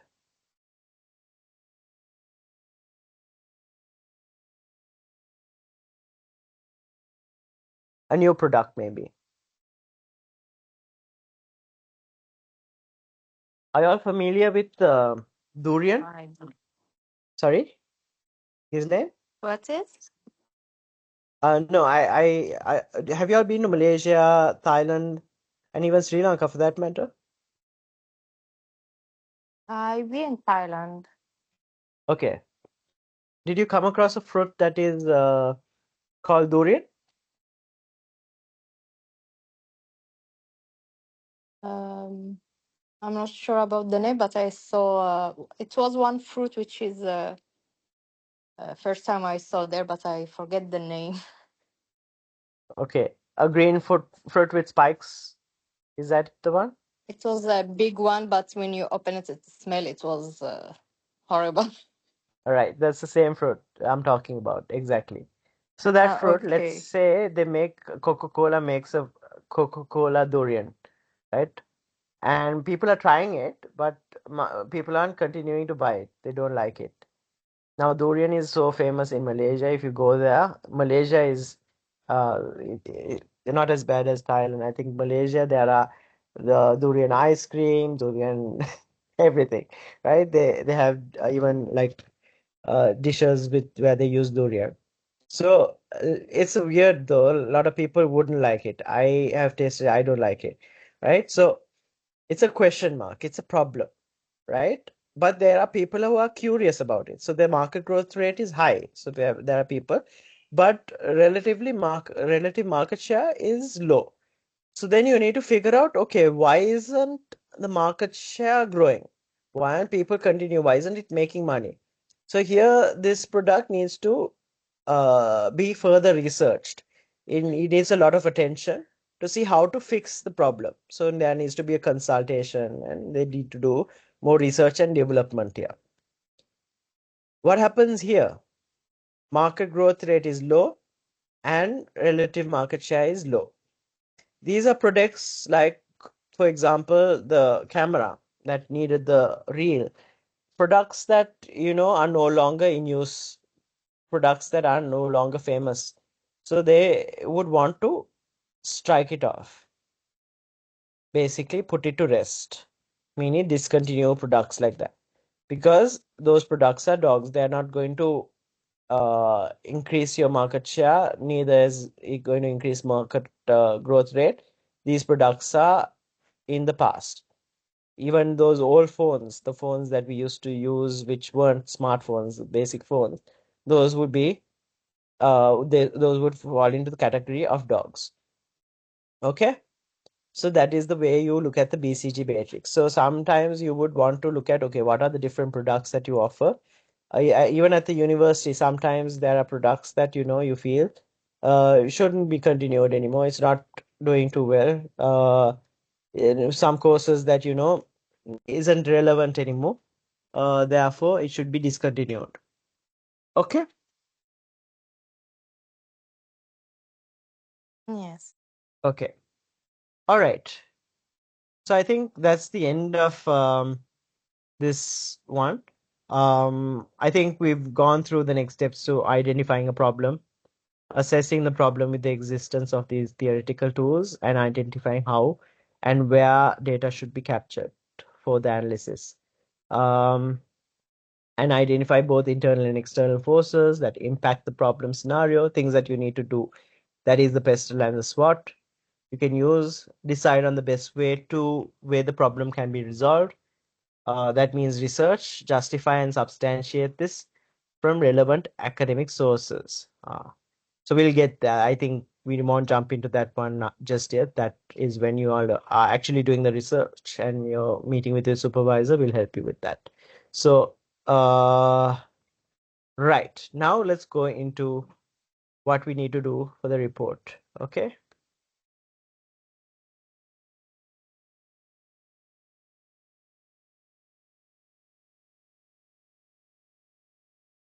Okay.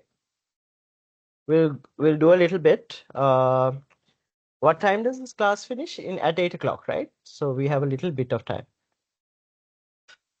Okay. Learning outcomes. Okay, so you have to demonstrate understanding of the main concepts, frameworks, utilize appropriate research, analysis, and project management skills. We've gone through these, right? This is the overall subject learning outcomes. We went through the aims of the module as well. So let's look at the 750 word proposal. Okay, so the first thing that you need to do, I think we went through it, is write an organizational overview. So this is an organization that you're familiar with, but you have to give, why do you give an organizational overview? Now To you all are, tell sorry? to tell about the organization we have picked, a Exactly, background on. right. So when you give me an organization background, I have never seen these organizations because I don't live in your countries. I am not familiar with the organizations that exist there.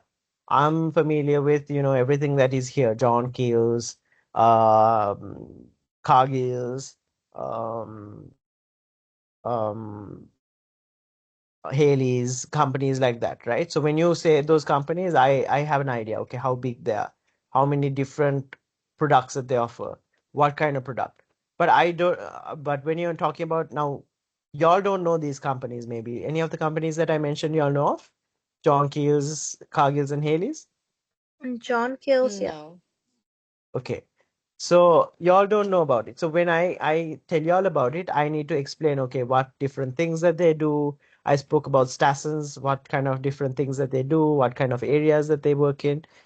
So that then the person writing it understands, okay, this is the kind of perspective. You're creating the context because that is what it is. The organization is the context. It's where you are doing your research. right? So you have to explain what kind of businesses that they are into. And also, when you write the organization overview, why have you selected this organization is very important, and you would want to spend more time there because that is your justification as to why this organization needs your help. Because as a consultant, it needs your help, and why this company needs your help. What kind of risks that it has, right? More important than this is your problem statement. This is where everything makes sense, right? This is where I would spend more time if I looked at your report to understand, okay, how have you identified a problem and how have you presented this very clearly while presenting evidence? How have you framed it and defined it? And how have you justified as to why it is important? Okay, because this is where the root of everything else that you do. So based on the problem statement, looking at McKinsey's steps, we can understand that based on the problem statement only can we go forward. Can we go to the next step and understand what different facets, what different areas? Because if there's no problem statement, your purpose, your work is irrelevant and it's not useful. So we need to go there and we need to write what the problem is and identify the problem.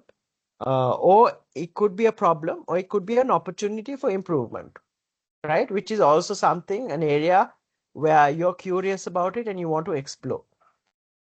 Maybe it is a product which is another star, or it is a question mark in the BCG matrix, a product that, has low market share but has growth. People are trying it, but people aren't they won't continue to buy it. So how do you fix the product in order to make sure that people will keep buying it?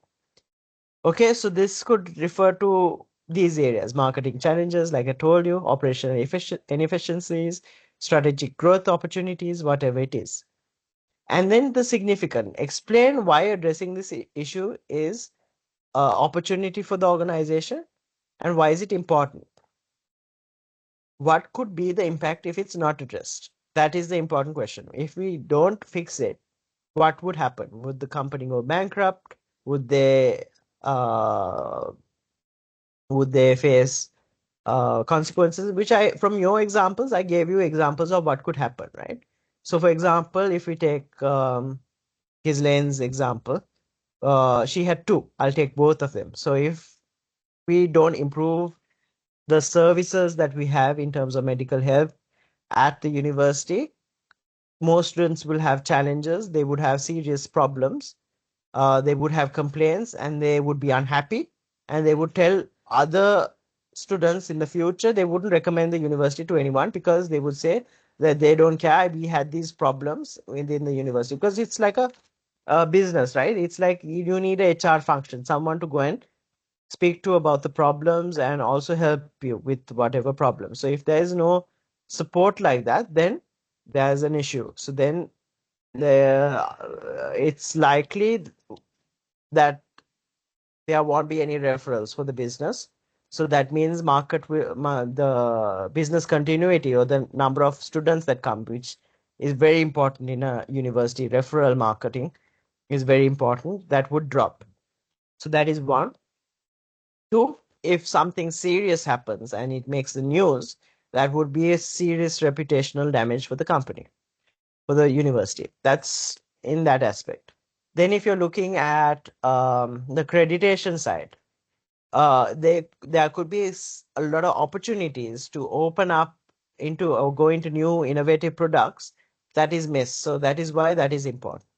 Looking at Ream's example, when it's with e-commerce, if they don't fix their communication and make it more convenient for customers to use their platform, customers will switch from the platform to another platform that provides proper language and communication services that this product doesn't.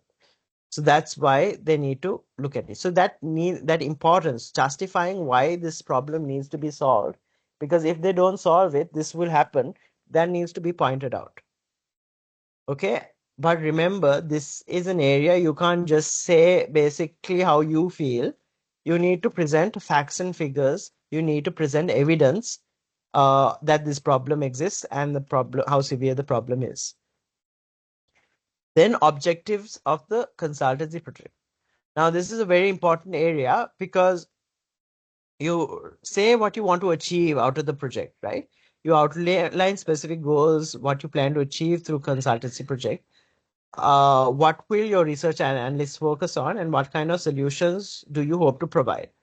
But one thing that you need to be careful is you are looking at the objectives of the consultancy project. That doesn't mean you're going to solve the problems for the business. So let's say you're looking at the university and you're looking at the mental health issue. You can't say that, hey, I will reduce the number of complaints or reduce or increase the number of the satisfaction rate or the overall average happiness to, or that is your objective, that you want to increase the overall happiness of the children at the university. Is that your objective? Yes, in the larger scheme of things, that is the business's objective. That's what they want to do. But your consultancy project, you're not going to achieve that because that is not your objective. Your objective is to find why or how bad a problem it is. That could be one objective. How bad a problem it is, to explore and really in depth identify or analyze to what extent there is a problem. To find solutions with reliable research, to find solutions for the problems that you have identified or unearthed or uncovered in your research. So these you need to distinguish or make sure it's clear. Distinguish would be the right word. Distinguish what the business consultancy project objectives are, which is what you're supposed to write here, as opposed to writing the objective. Now, your consultancy, by solving the problem, you will basically have certain objectives from solving, not those objectives. This is your research, your consultancy objectives. Are you clear about that? So what Okay. yeah. So what I'm saying is you're not going to solve the problem, right? You're not going to solve the problem. That's not your job. That job is for the organization. But you're going to find the solutions, potential solutions for the business to follow. You will find answers to the questions that they have. And that is your objective, to find the answers to the questions that they have and to dig deeper into the problem that they have or the opportunity to see to what extent or what kind of solutions you can find. So you need to put on the hat of a consultant. So many children make the mistake and they write because they didn't come for the class or they didn't listen to the recording. They will write,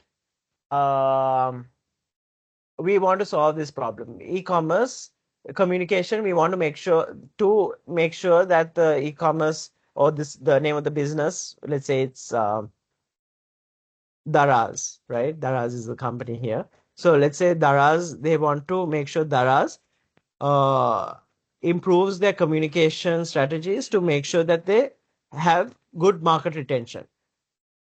That is not the objective. That is not the objective that you're saying. That is the business's objective that they can formulate by creating a project based on your consultancy report and following the solutions that they give them. You're looking for the solutions that Daraz can use. Okay? So make sure you distinguish between the solutions that you're creating for this or the objectives that you're creating for this report versus the objectives that the company would this thing by solving the problem. Make sure that you have that clarification. The other thing is that the objectives need to be specific, measurable, achievable, relevant, and time bound. What does that mean? So let's go through these a little bit more. I think we'll talk about the objectives a little bit more, right? Wait, I'll come to that. So remind me to speak about these smart objectives, okay? How do you create smart objectives? Have you all ever done this? Have you all ever made smart objectives? And why is smart objectives important? Sorry, go ahead. No, I said no. We did. No. I did not. Oh, okay, so we'll come back to it because what smart objectives, why we ask for smart objectives is because often people make objectives that are vague. We don't know when they're going to accomplish these objectives. We don't know how to measure if the objectives are met or not, right? So there's no measurement. We don't know whether we, so we don't know how to, what you can't measure, you can't manage. So that's why you need to be able to measure and be able to see, okay, how do we monitor and evaluate whether you have met it or not? Whether it's achievable. You can't set objectives that are, out of reach. For example, if you were to say that you were going to solve the problem, like for the e-commerce company, you were going to solve the communication problem, you can't. It's not achievable because you don't have the technological skills to develop a program or develop a website that changes, adapts to the customer's need. You don't have that. You have the ability to identify the problem and say that, okay, these are the steps that need to be taken in order to solve the problem. So it needs to be achievable. They need to be relevant. You can't be talking about apples when you're writing about oranges, right? So it needs to be relevant and time bound within a certain period of time because you can't do it forever and ever. So we'll look at how to write smart objectives a little bit later. We'll maybe practice and try to write one. So at the end of the lesson, we'll do that. Okay. So this is how you can, this is about the 5,000 word project, right? This is how you structure it. You write an executive summary, which is 300 words, which is an overview of what your project is about. So this is where you say, what is the purpose of your consultancy project, what you're trying to achieve. You highlight the main issues addressed and the overall recommendations. When someone reads your executive summary, they will be able to understand, okay, this is exactly what your report is is about, and they'll consider whether it's worth their time reading the whole thing or not. Write the section after completing your report. So this is the last section that you write because it's a synopsis of what your report is about, right? Then introduction. This is about what the project is about, your organization size, market, and challenges. The identified business problem you have to write about here, and the opportunity for improvement and the objectives. So your proposal, key areas of your proposal will come into this, but synthesize. So 750 words there, you have to be a little bit more specific when it comes to this. Then problem diagnosis. This is where you use research, right? Evidence, and you will basically present that evidence very clearly, where you outline your research approach, how you're going to, that's the other thing, how you're going to uncover the research, the evidence as well. What data or evidence did you gather, secondary research, organization reports, what kind of evidence you found, and also analyzing the root cause of the problem. How do you analyze the root cause of the problem? Remember?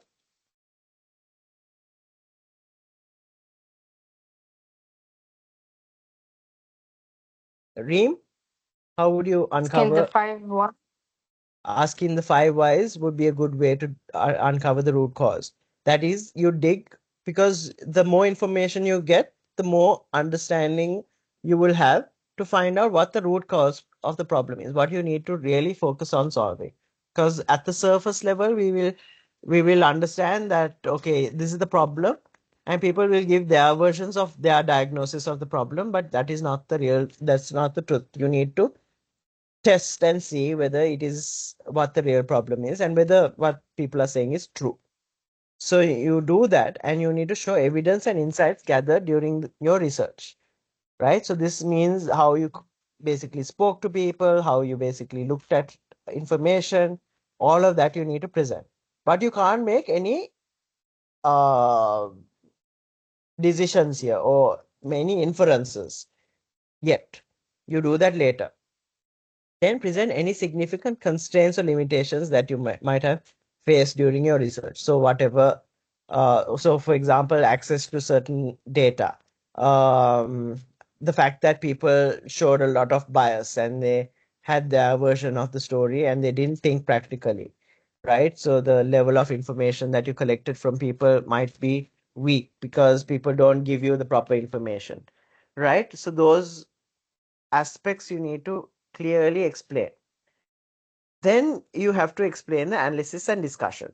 Now, as a good question that Reem asked, you don't write all of these, or you don't have to use all of these. You use the ones that are relevant. And this is relevant based on what kind of evidence, what kind of research that you have found. So based on this, you will think, okay, how do I basically use the information and present it in a logical way and use these tools to process the information, the evidence that you have found. So this way you're analyzing the problem using these different tools and frameworks, right? So you do this in 1500 words. Then writing recommendations. This is where you present solutions, and these solutions can't be random solutions. Okay, you can't be, sometimes students write random solutions that are not in line with the argument or the presentation of the argument that you had in the problem and the analysis area. So based on the analysis, it'll, using those tools, they would formulate specific solutions and recommendations based on that. Using that, you will say, okay, based on what I found through the analysis, and that's why it all connects. So it can't be random recommendations. It has to be recommendations based on the evidence that you found, how you analyze the evidence, and the recommendations that you're presenting. And those recommendations, you have to justify using the research and the analysis that you have done, saying that these recommendations will work, right? And then there's another area that you will look at is where you will face challenges, any risks, what kind of problems that the organization will face when it's trying to implement these recommendations. And in the conclusion, what I would like y'all to do is y'all would present options, different recommendations that they could follow. You could basically say, okay, these are the options that the business has in responding to the problem, in order to solve the problem. And you need to present what those options are and what those, in a very practical way. So you might want to take that extra step and present it when it becomes very professional, the way you present it. Okay. Then your conclusion. What are the main takeaways from the project, and how can these recommendations continue towards long-term organization success? So this shows long-sighted thought. So this is a very useful set of slides in order how to think about your report. Okay. References. I will teach you all how to reference. When I'm supervising you all, I will show you all. So you have to do in-text and you get a list of references. And annexures are where sometimes these tools, how you apply these tools, you can put it in the annexure, and then the findings from these tools in the analysis, you could present them. So some of the further research and presentation of data and writing, you can basically present in your annexures. So that is how you use the annexures. Then to start by introducing, okay, so this is the reflective practice video, right? So this is very important because this gives you a chance to explain what you have learned from the whole process of writing this report, right? But it's asking for different things, so you're not going to present the same thing as your report. There is some reflection that is involved here. There is some overall thought process. So this would tell us, okay, you'd first of all introduce what the business problem is, the organization, and what this whole consultancy project was all about. And you need to keep this section concise, which is short, because this is not where you want to spend most of your time. This is not the main area. And definitely you would have written a report, which is what your grader would look at the report and would look at this both. So they would know what is in the project as well. But in order to set the scene, you have to give a little bit of an introduction.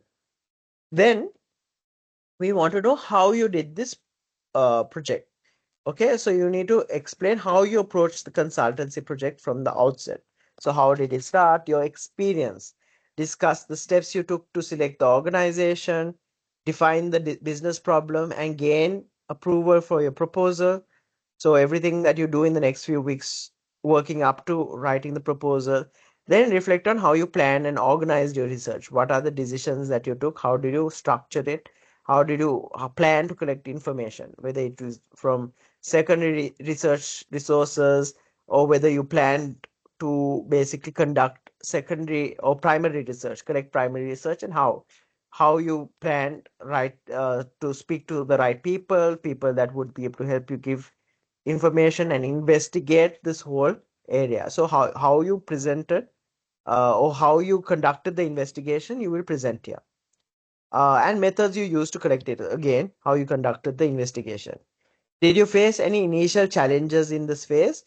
How did you deal with them? So any complaints that you have, also you can explain how you overcome these issues. So as you can see, we're not asking you about the project. We're asking about how you did the project, right? Then key challenges and how you overcame them, right? So this is where you basically expand on what are the challenges that you face, because yeah, there will definitely be challenges, especially in terms of finding evidence and finding the right information. These could be related to data collection, analysis, time management, or working with the organization itself. Basically, sometimes people will not be willing to speak to you, and they might hide some things, and you might understand that from the way they might feel judged or whatever it is. Um, Discuss how you manage these difficulties. How did you work around it? What solutions you applied, and what you learned from these experiences. This should demonstrate your ability to solve problems and your project management skills. Okay? Because these problems, these challenges are in the real world, there are risks. There are things that we don't expect, issues that come up. For example, now I'm doing a project where I'm organizing an event, and the biggest problem that I have is people aren't responsive. I'm not sure whether people will come through with the work that I've assigned them to do. So that could be something that you think about or you write about. Then key learnings for personal growth. So overall, this is different from how you overcame problems. This is overall in your work, in your future, how you will basically reflect from this experience, and how would you have a new pair of eyes or new perspective to how you can apply the skills that you've learned in your real work, in maybe selecting a job, in making decisions in the future, in how you invest your money. All of these things you might be able to take certain learnings from this, and you can mention that and share that with us. That's what we want to know, how what you learned from this project you could use in your real life. And then you have a conclusion, right? And then there are some presentation tips. So sorry, before I go there, in the conclusion you summarize your overall reflection, which wouldn't be too difficult. Highlight the most valuable lessons you learned from the project and how this experience has prepared you for future consultancy work or other professional roles. I think most often than not, if you bunch this key learnings and personal growth area with the conclusion together, I think that would work well, right? So you 4 minutes where you bunch the overall area and write the concluding thoughts. Okay, before I go further, are you all clear about the video? This is the final project. Okay, this is what comes later.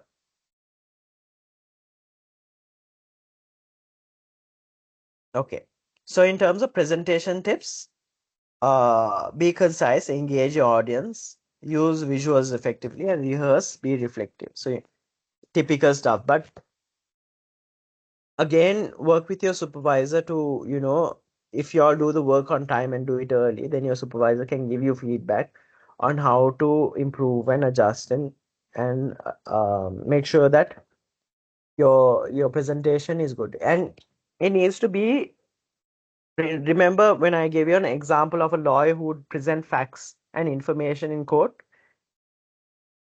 it has to be logical. It has to be a presentation. It has to be a story that people will understand and be able to relate to, right? It has to be especially logical because you're looking at bringing in facts and information at the right time to say, hey, this is what I learned, this is what I did, and this is how it was effective. And if you did the work, you'll definitely have a lot to talk about. Okay, now I spoke about writing objectives, right? Can you all, Muba, while you were away, we spoke about problems. So Ghislaine shared her problems. Not her problems, but the business problems. So the business problems that she came up with, and then Reem spoke about e-commerce and communication weakness in.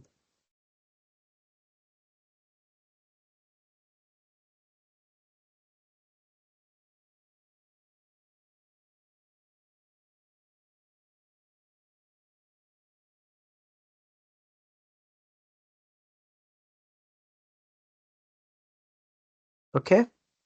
What about you, Muba? What did you come up with? What are you thinking about writing? I have wrote down a few points on my Okay. Word. Is it okay to share it? Yeah. Shall I give you sharing access? Yes, please. Okay. Give me a second. Okay. Go ahead. So what we're going to do is we're going to look at what Muba has written, maybe discuss that very quickly and see what we can learn from Muba. And then we will come up with potential objectives for Muba's consultancy project. So we'll ask Muba to write maybe an objective and see whether we can adjust it. Is it visible? Mm-hmm. Could you increase the size a little though? Yeah, that's better.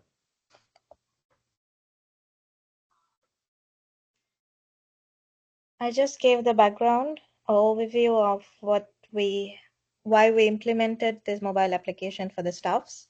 Mm-hmm. And I have mentioned some key challenges we are currently facing, some solutions which we had outlined to resolve these issues, and what are the outcomes we're expecting. Okay. So this is through the mobile app, right? Yeah. Mm.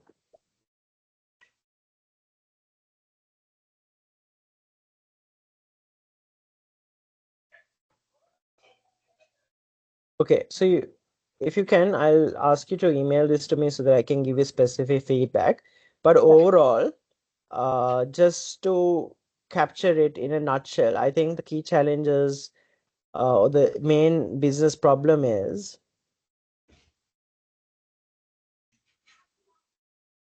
that the application is not functional, no? It's not optimized to Yeah, solve. it cannot be solved the problem which we expected to solve. Exactly. It's not solving the problems that it's supposed to solve.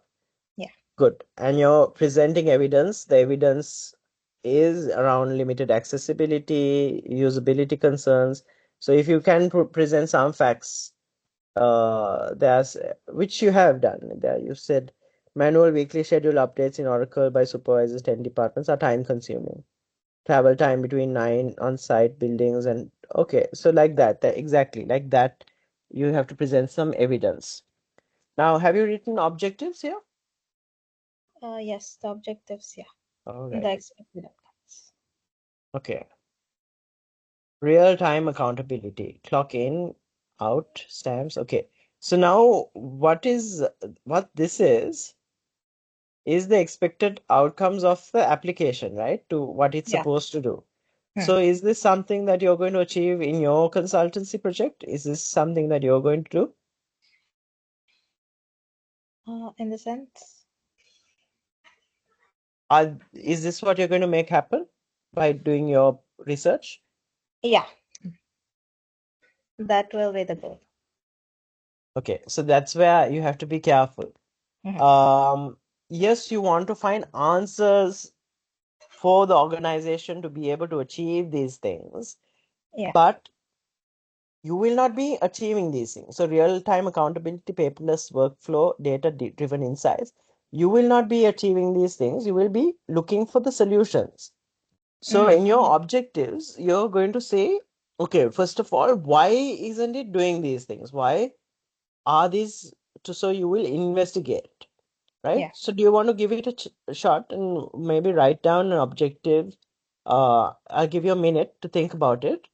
Mhm. Write down an objective that you think you will be achieving through conducting this research, this consultancy. Sure. So overall, what is the objective I want to achieve? Mhm. Through this research, what you're going to achieve.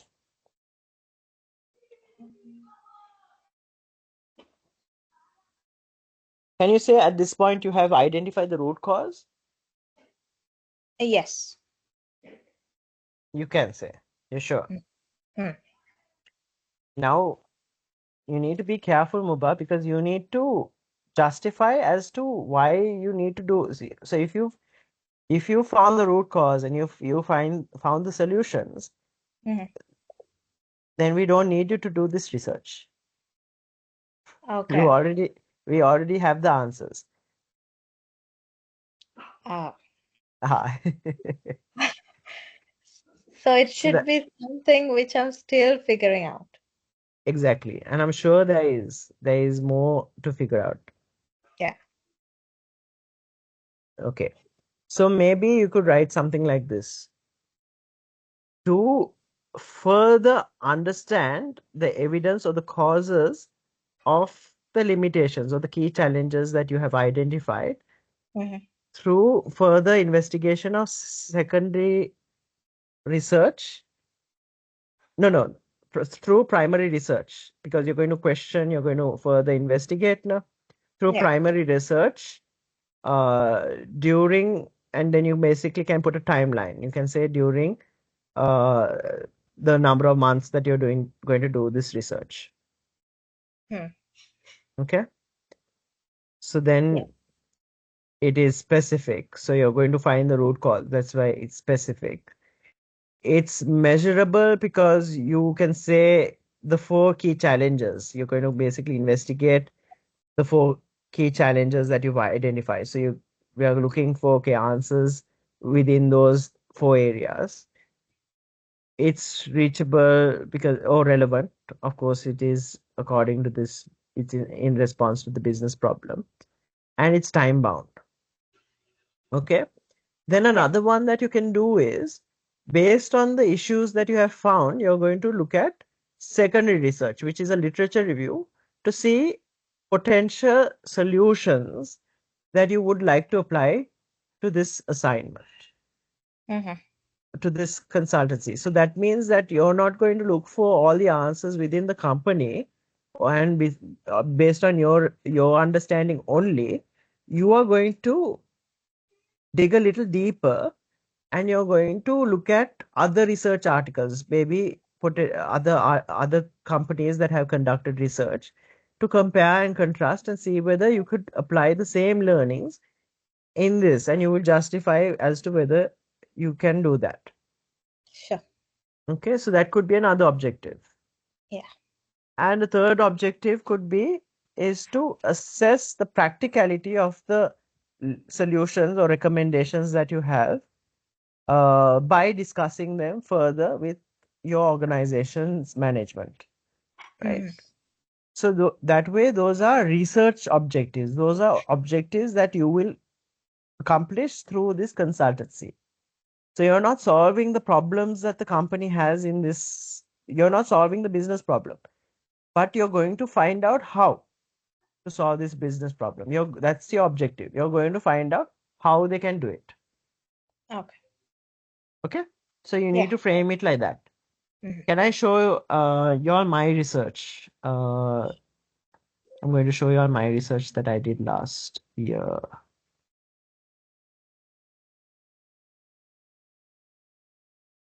Sometimes seeing somebody else's work helps.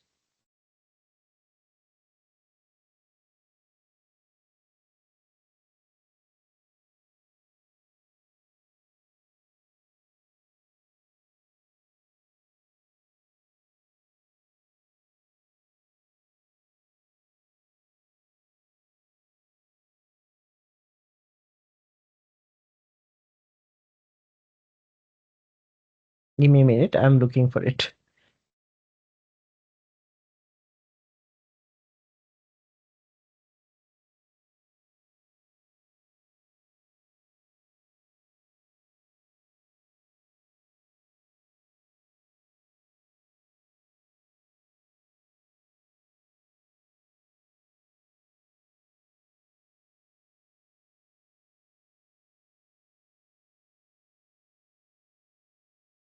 I have no idea where I've saved it. Just give me 1 minute. I'm sorry. Okay, found it.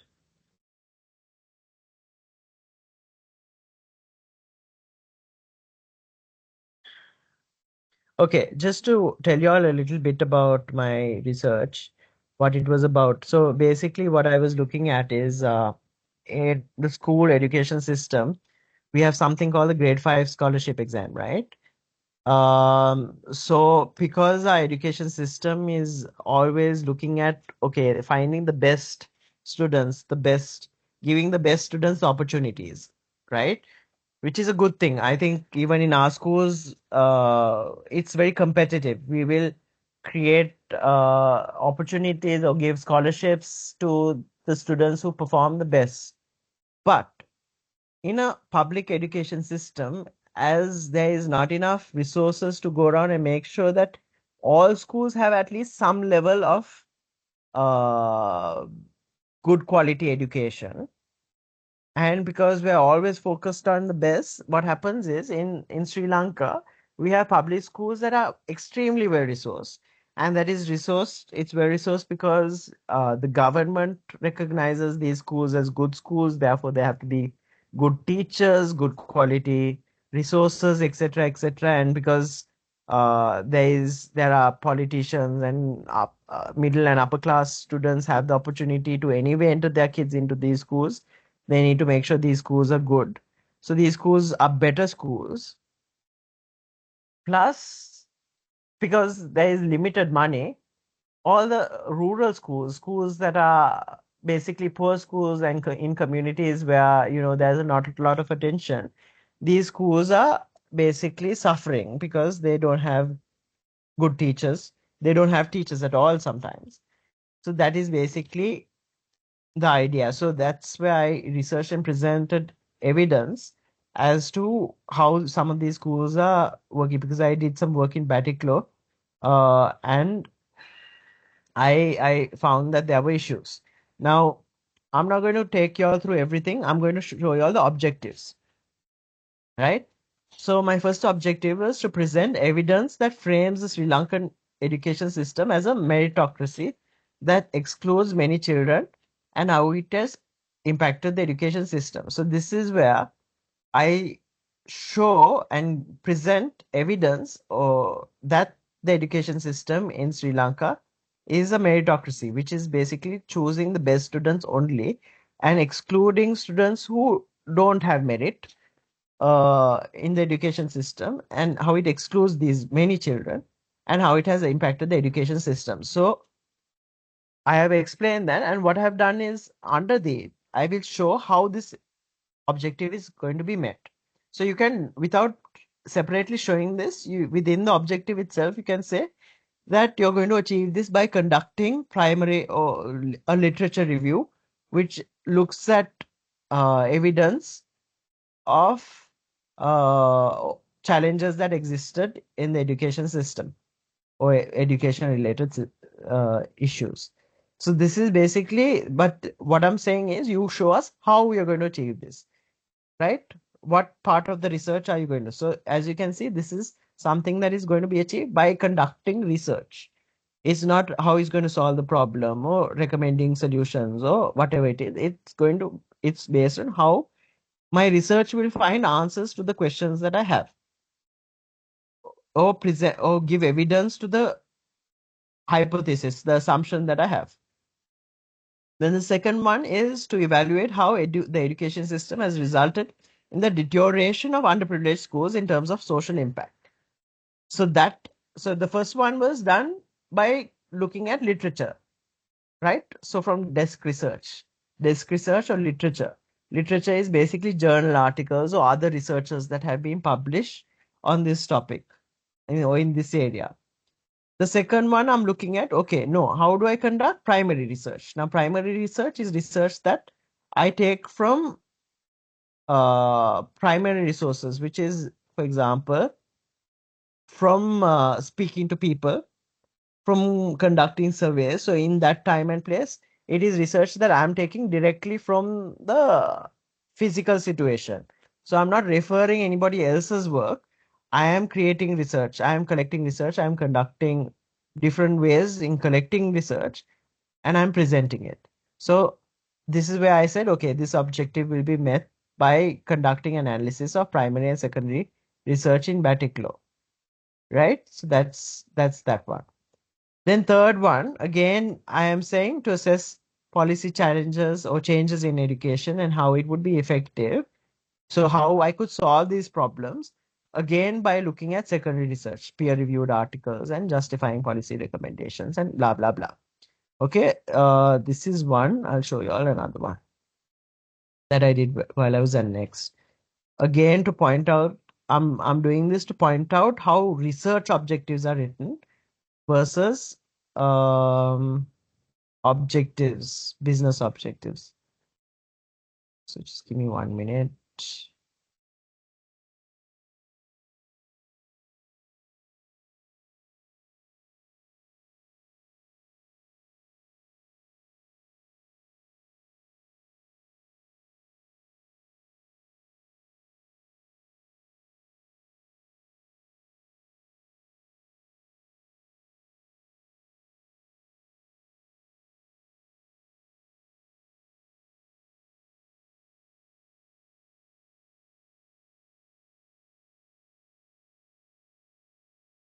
Uh, so this is basically I looked at how education processes, like operational processes, should be changed in education institutions such as Next or even the one that Ghislaine works for, right? Again, so I was testing this method called business process reengineering. Here the objectives. I think if you frame your objectives like this, it would be fine.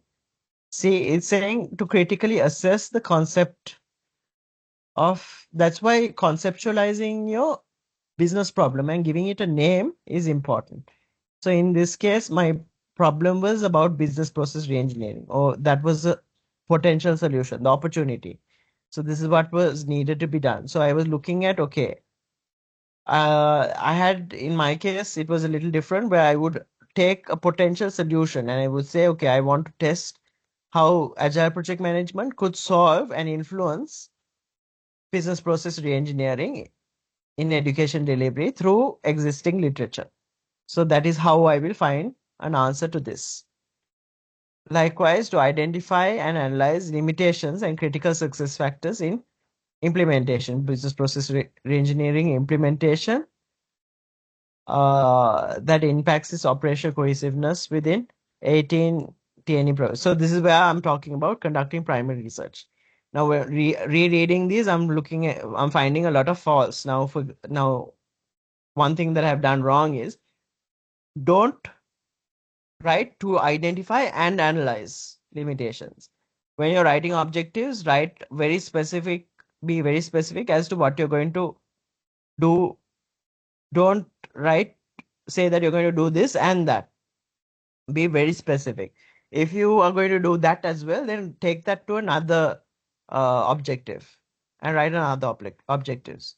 So don't try to do two things so to identify and analyze invitation, don't write it like that. And this one is too complicated because it is very important that your objectives are clear. It says, okay, like arrows hitting on target, it has to be say, I'm going to do this by conducting this kind of research.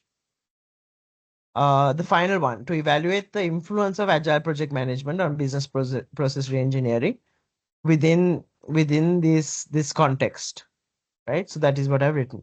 So that is how you basically frame research objectives, right? So they are very different from business objectives. I just wanted to point that out. Do y'all have any questions?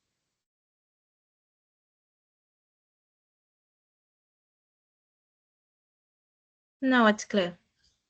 It's clear. Okay.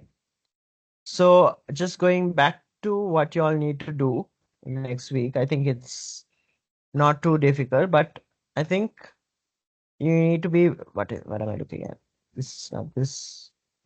You need to be very clear as to so this is the overall reports. This I'll share with y'all later when I'm working with y'all. Unfortunately, I couldn't complete everything that I had planned. But this is what you're supposed to do. This is 750 word this explanation, but be very careful and think very carefully about all aspects of, especially when you choose the organization and write about the problem. Okay. All right. If you guys need more time with me next week, we haven't scheduled a class, but if y'all tell me early enough, I can schedule one in if y'all need to speak to me. Okay. Uh, are y'all free on Sundays? Just I'm having work on Sunday. y'all have okay. All of y'all have work on Sundays, I'm guessing then. No, Yes, that's yes. actually Is it a weekday on Sunday? because it will be the first. It will be. Okay, I so think it will be the since weekend. this time is free, I will see whether I can make time maybe at about 5 p.m. to 6 p.m. So maybe Actually, an it hour. will be Ramadan, I think, and I'm Ah, not sure if so y'all will be it will able, be. I think it will be the first of Ramadan. so y'all will be eating and celebrating Ramadan. Yeah, Okay, this time it's time for cutting the fast. Yeah. okay, okay. So just see if y'all need time with me, I'll make myself available. If y'all are okay, I think it wouldn't be too hard. I think the real hard work comes after this. Um, yeah, we'll work together and see how we can get this done. Okay? So don't worry, even if Okay, you get sure. it wrong, even if you get it wrong, we see, look, there's one-on-one session, supervisor, okay, so there's proposal feedback. So even if you get it wrong, you can this is basically to see how you think, right? I don't think there's no grading on this. There is no grade. Wait, let me. I want to make sure that I give you all the right information. Let's see your assign. Do you have your assignment briefs with you? So can I interrupt? Like there is no grading for the proposal. There's no Grading is grading, right? the final one. Yeah. Got it. So you're not going to be graded on this, but you need to really present a proper proposal because if I think that it doesn't make sense. You haven't presented what you have learned properly, and because that could be a risk, right? If you haven't basically understood what is required. If there is a risk, then I will need to ask you all to adjust it. So you're not going to be graded, but you need to put in and make sure you have put in the proper effort. So it is crucial that you do some good work here. Yeah, that's it. With that, I think you should be okay. Any of y'all have problems with regard to the material that's on the Moodle, etc.? No. Because I didn't have access. I actually tried, Jamie, I tried to access the Moodle over the week. I couldn't. Uh, some error message came, and I will try it because that day I had an issue with my office internet also. So maybe that was what was. Ah, I have access. I got into it. Let's just check.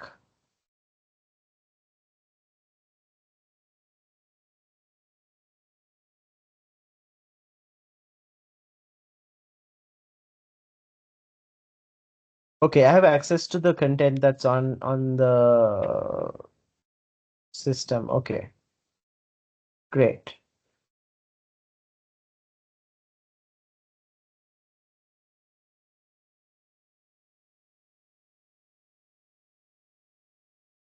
Okay.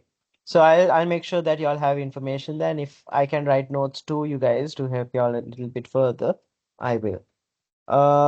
Okay, with that I think we can end today. Do y'all have any other questions, thoughts? I can still talk.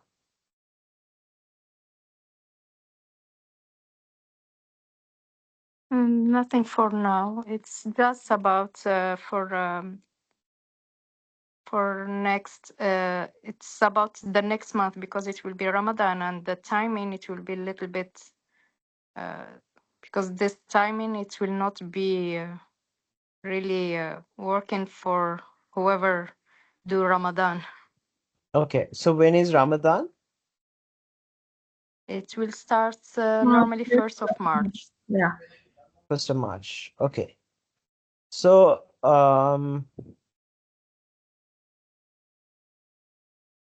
we don't have a session next week. Why don't y'all do this? Next week, Saturday is 1st of March. So why don't you all celebrate Ramadan? If y'all need me on the 8th of March, right? The 8th of March is when you submit, right? Yes.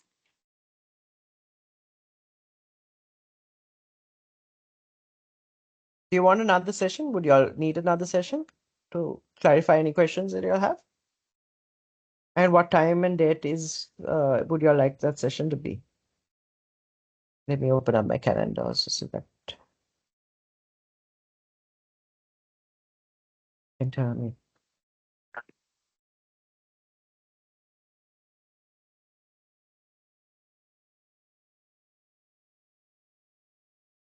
So first is Ramadan.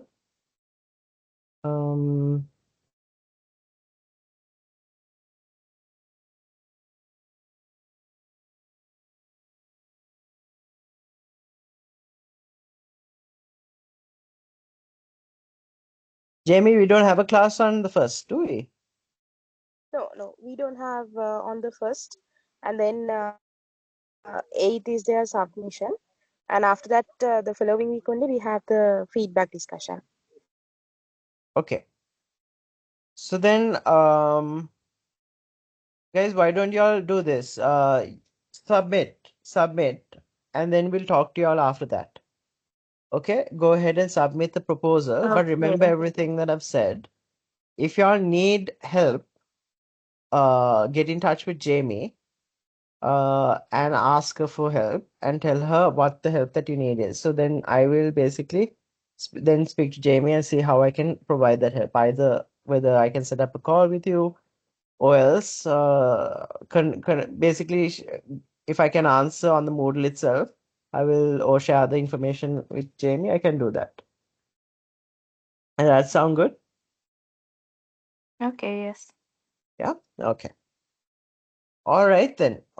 All the best. And yes, I'll catch y'all after y'all have submitted your Thank proposal. you. Okay. Sure. All right. Take care, guys. Goodbye. Thank you. Goodbye. Bye. Thank you. Thank you.